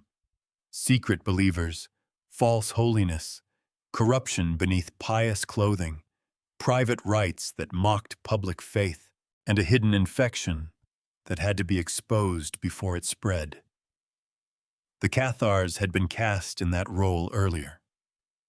To the Church, they were not merely mistaken Christians with unusual ideas about matter, salvation, and the sacraments. They became a threat to the body of the faithful. Their danger was said to lie partly in concealment. They could pass through familiar society. They could appear humble, disciplined, even admirable. They could be protected by nobles, welcomed by families, remembered as good men and good women. That very respectability made them frightening. If evil announced itself with horns and smoke, the work of detection would be much easier. The Templars, when Philip's agents moved against them, were framed through a similar fear of the hidden interior.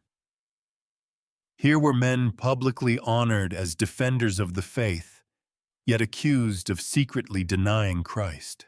Men whose rule, ceremonies, and discipline had once signaled obedience were suddenly said to conceal blasphemy. The order's private admissions, its vows, its internal customs, and its closed world of brothers became the setting for imagined corruption. The accusation did not need the public face of the Templars to look guilty. It needed that public face to look like a mask. This is the echo worth listening for. Not a proven secret alliance. Not a neat line of doctrine running from Cathar houses to Templar commanderies. Not a hidden inheritance passed like a sealed manuscript from one persecuted group to another. The stronger connection lies in the way both were made legible as enemies. Hidden rites, secret teachings, danger to Christian society, the need to purify. These phrases belong to more than one medieval prosecution because they were useful. They offered authorities a way to transform complexity into emergency. A region full of local loyalties could become a nest of heresy. A military order with wealth and autonomy could become a cult of blasphemy. In both cases, the target was not simply accused of wrongdoing. It was accused of being false at its core. That kind of accusation is devastating because it attacks trust. Once people believe a community's public identity is a disguise, ordinary evidence begins to behave strangely. A denial may be treated as proof of secrecy. A lack of visible corruption may become evidence of deeper concealment. Private customs become sinister because they are private. Silence becomes suspicious because it is silent. The accused are placed inside a circle with no easy exit. The Cathars faced this in one form. The Templars faced it in another. For Cathars, the Church's concern was tied to real religious dissent, though the exact shape and unity of that dissent remained debated. There were beliefs and practices that Rome considered heretical. There were communities, protectors, and spiritual figures outside Catholic authority. The accusation did not come from nothing, but once the language of heresy attached itself to Languedoc, it could expand beyond doctrine into politics, land, family, and regional identity. For the Templars, the case is different. They were an approved order, not an openly dissenting movement. The charges against them were produced in a political storm, under coercion, and in the shadow of royal need. Yet the language used against them drew from the same reservoir of fear, the idea that beneath Christian appearance lay an inverted faith. That resemblance matters precisely because it does not prove shared belief. It shows how accusation travels. Medieval authorities did not need to invent a new emotional grammar each time they confronted a difficult target. They could reach for familiar patterns. The enemy within must be secretive. The secrecy must hide spiritual corruption.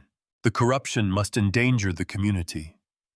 The danger must justify extraordinary action, and extraordinary action, once justified, could lead to imprisonment, seizure, confession, and death. The order of events has its own cold rhythm.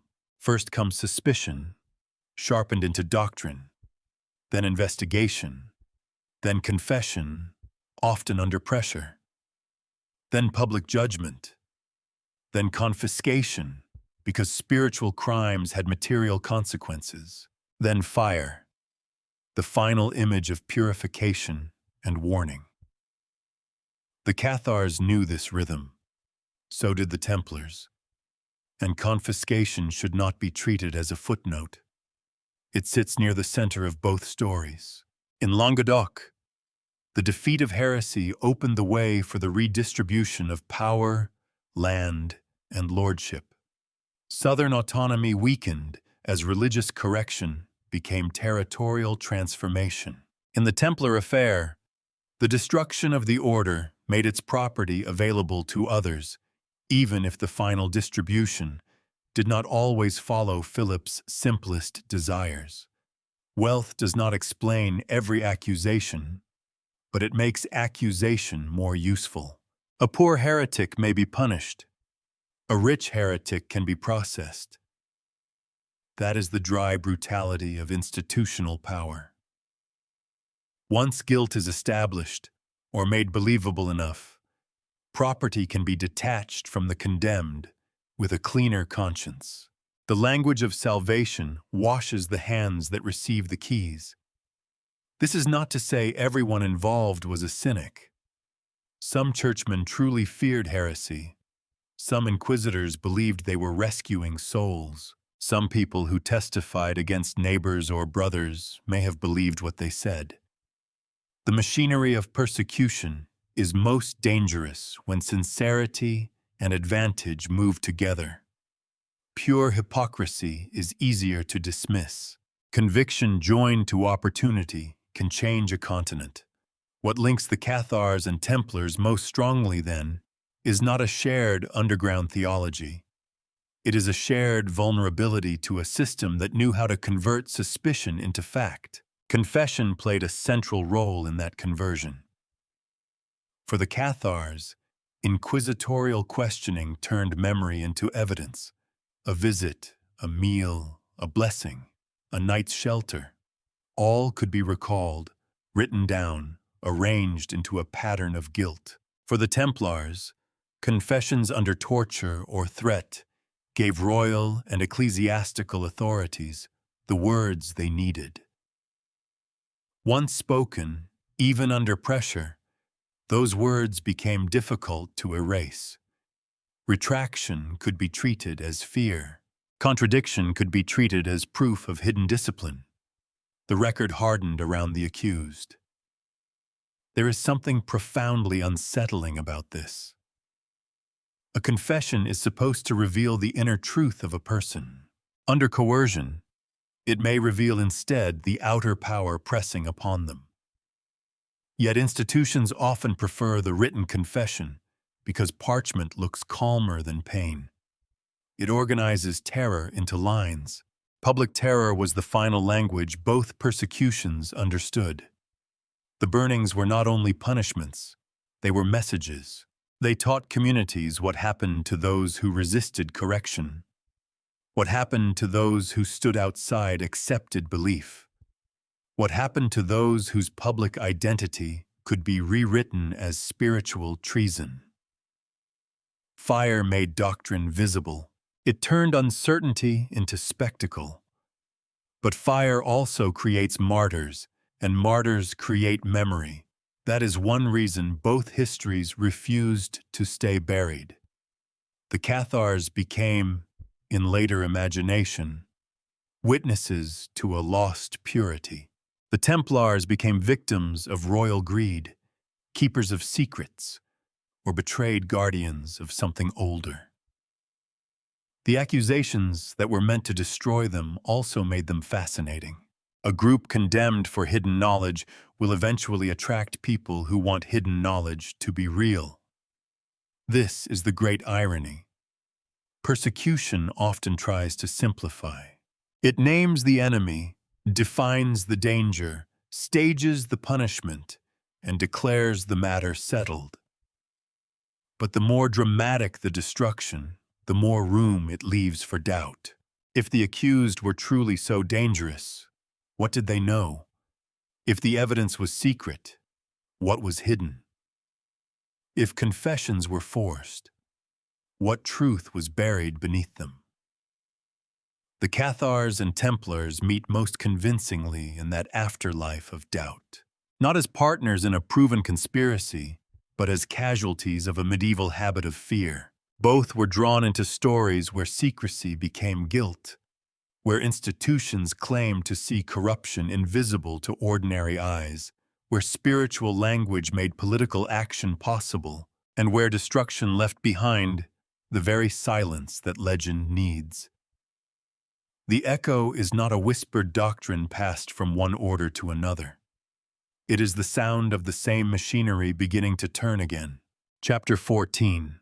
From History to Conspiracy. A strange thing happens to defeated groups when enough time passes. They stop belonging only to the century that destroyed them. They become available to every later age that needs a symbol. The Cathars were no longer just men and women of Languedoc, shaped by medieval theology, local politics, and the pressure of the church. The Templars were no longer just warrior monks, whose order rose and fell with the crusading world. In later imagination, both began to drift away from their historical settings and toward something larger, more flexible, and far less accountable to evidence. They became containers for longing. The longing took different forms. Some wanted a purer Christianity, uncorrupted by wealth and hierarchy. Some wanted proof that Rome had suppressed a hidden spiritual truth. Some wanted chivalric mystery, secret initiation, sacred bloodlines, lost books, buried treasure, or a grail that could turn political violence into a cosmic drama. The Cathars and Templars were perfect for this because both had been accused, both had been destroyed, and both left behind gaps wide enough for imagination to enter. The process did not happen all at once. Medieval memory, early modern rumor, romantic literature, occult speculation, nationalist myth-making, and modern popular fiction each added their own layer. A cautious uncertainty hardened into suggestion. Suggestion became pattern. Pattern became inheritance. By the time many modern viewers meet the Cathars and Templars, they are no longer meeting two distinct historical subjects. They are meeting a single mythic underground tradition, already assembled before the evidence is even discussed. This is how conspiracy often works. It begins not with pure invention, but with fragments that are real enough to resist easy dismissal. Montségur really fell. The Cathars really were persecuted.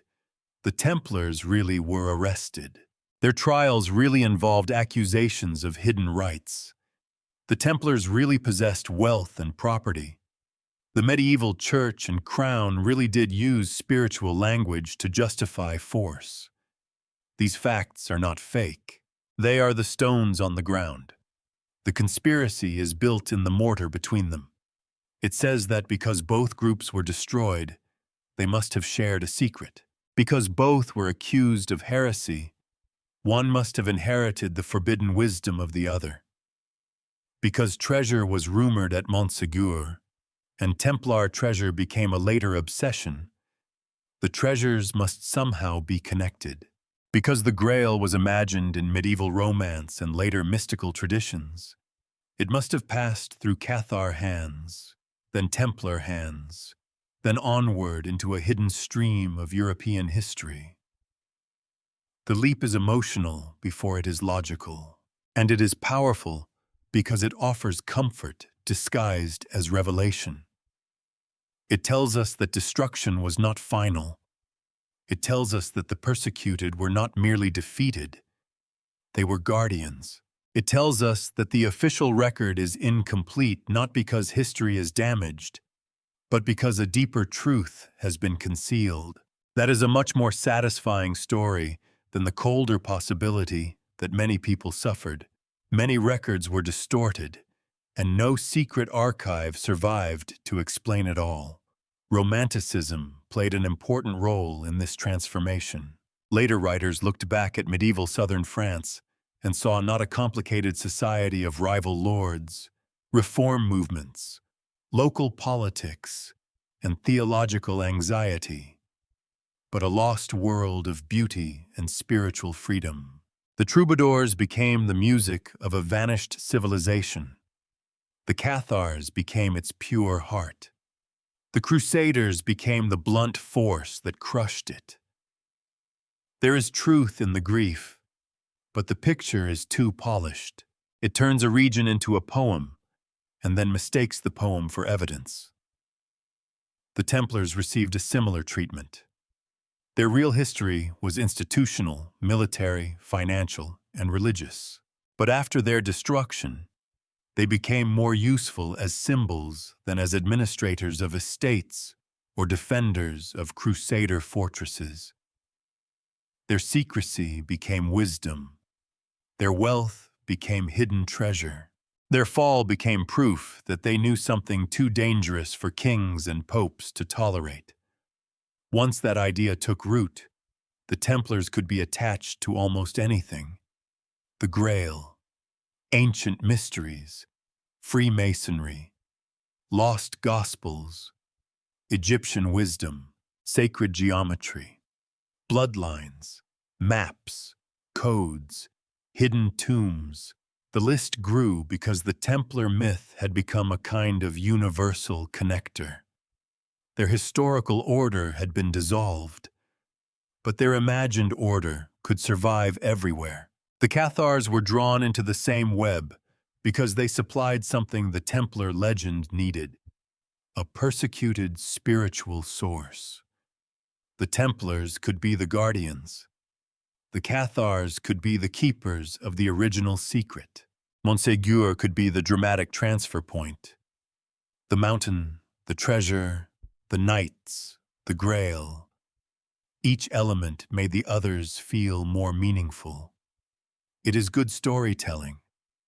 That is not the same as good history. The difference matters, especially because these myths often present themselves as braver than scholarship.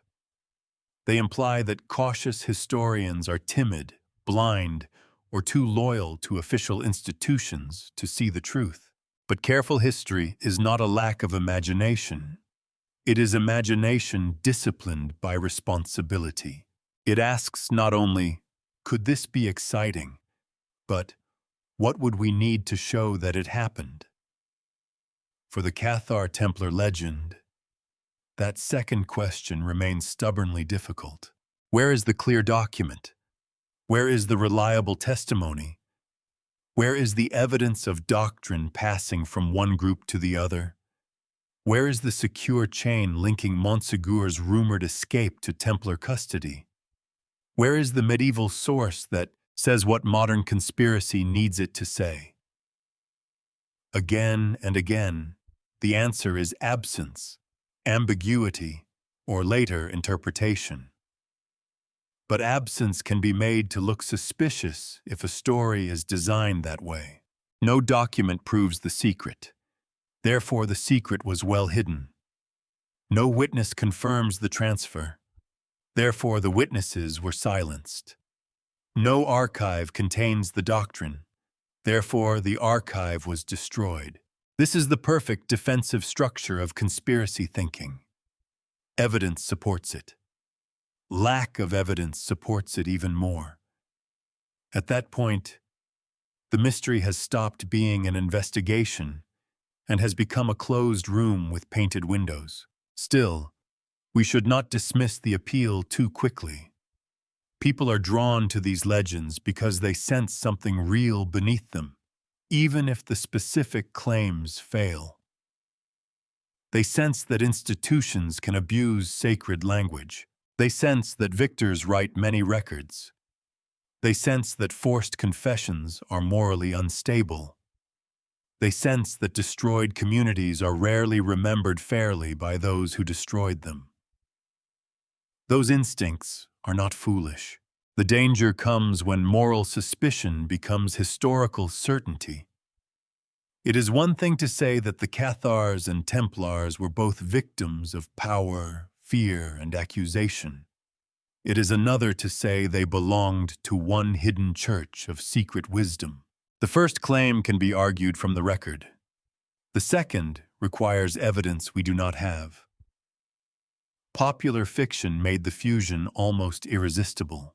Novels, documentaries, speculative histories, and internet retellings discovered that the Cathar-Templar connection had all the ingredients audiences love: medieval castles, forbidden belief, secret orders, missing treasure, corrupt authority, and a trail of clues leading into the present. Each retelling added polish. Each dramatic map made the lines look firmer. Each whispered suggestion made caution sound dull. And yet, the real story is not dull. It is simply darker in a more human way. The Cathars do not need to be guardians of the Grail to matter. The Templars do not need to be heirs to Cathar doctrine to fascinate us. Their histories are already rich with the things that shape civilizations: faith, fear, money, violence, reform, ambition, memory, and the terrible ease with which accusation can become destiny. The conspiracy gives us a hidden master plan. History gives us something less tidy: institutions under pressure, people making dangerous choices, records shaped by power, and legends growing over the places where certainty broke. That may be why the fused myth survived. It offers a pattern where the archive offers fragments. It gives continuity where persecution created rupture. It gives the dead a secret victory, but the task is not to strip the past of wonder. It is to place wonder where it belongs, not in a proven underground alliance, not in a treasure passed from Cathar hands to Templar vaults, but in the strange afterlife of memory itself, where two separate tragedies became one legend, because later centuries could not stop searching the ashes for a sign that something escaped. Chapter 15. What the Fires Left Behind. So we return to the mountain. Not because Montsegur explains everything, but because it shows us what kind of story this has been. A fortress falls. A faith is crushed. Smoke rises over a landscape already wounded by war, fear, and suspicion. Then, decades later, another order is dragged into accusation, confession, and fire. The Cathars and the Templars do not need to have shared a hidden doctrine for their endings to feel related. History sometimes rhymes without secretly coordinating itself. The documented connection between them is weak. That is the honest answer. There were Templar properties in regions touched by Cathar memory. There were noble families whose loyalties were complicated. There were roads, donations, local contacts, and all the blurred edges that make medieval life difficult to sort into clean categories. Individual encounters may have happened. Private sympathies may have existed. Silence may conceal small human acts that no archive preserved. But the larger claims do not stand securely. We do not have solid evidence that the Templars were Cathar allies. We do not have proof that they guarded Cathar treasure. We do not have a reliable chain showing Cathar teachings passing into Templar hands. The great underground tradition, so often imagined in later centuries, belongs more to myth than to documented history. And still, the myth matters. It matters because it tells us what later generations could not stop feeling, that something about these destructions was unfinished. The Cathars were condemned through records written largely by their enemies. The Templars were broken by accusations shaped under political pressure. In both stories, the public was asked to believe that hidden corruption had been exposed, that fire purified what ordinary judgment could not safely tolerate. But fire does not settle memory. It creates a brightness too intense to look at directly. And when the flames are gone, people begin to ask what was really burned. A heresy? A threat? A region's independence? An order's wealth? A king's debt? A church's fear? The answers do not exclude one another. That is why the story remains alive. The strongest connection between Cathars and Templars may not be a secret alliance, but a shared afterlife. Both became symbols of institutions destroying what they feared. Both were made mysterious by the nature of their destruction. Both left behind records that explain too much from the viewpoint of power and too little from the inner lives of the accused. This is where legend enters. Legend is not always a lie. Sometimes it is grief searching for a shape. Sometimes it is suspicion refusing to die. Sometimes it is the human mind trying to rescue meaning from absence. The treasure of Montségur may never have been a grail, a book, or a sacred bloodline. The treasure may be the question itself. Why do we need something to have escaped? Perhaps because total defeat is hard to bear. We want the persecuted to have hidden a final truth. We want the condemned to have known something their judges did not. We want the ashes to contain a map. But careful history asks us to stand in a more difficult place, where absence is not automatically a code and silence is not always a locked door. Sometimes silence means the voices were taken. Sometimes the hidden truth is that nothing hidden survived. And sometimes what remains is not a secret, but a warning. The Cathars remind us how religious certainty can become violence when it loses patience with ambiguity. The Templars remind us how quickly honor can become suspicion when wealth, secrecy, and political need converge. Together, in memory if not in proven conspiracy, they reveal a medieval world where accusation could do more than describe guilt. It could create the conditions under which guilt became believable. That is what the fires left behind. Not a clear trail from Montségur to the temple. Not a confirmed inheritance of forbidden wisdom, but a darker understanding of how power works when it claims to see hidden evil, and how imagination works when power leaves too many bodies, too many silences, and too many unanswered questions. The difference between hidden truth and historical absence is not always easy to hold. One invites wonder, the other demands restraint. Between them lies the place where this story has lived for centuries.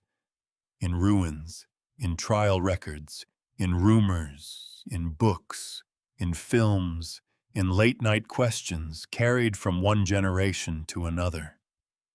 Maybe nothing escaped Montségur except memory, but memory was enough. It crossed the valleys. It found the Templars.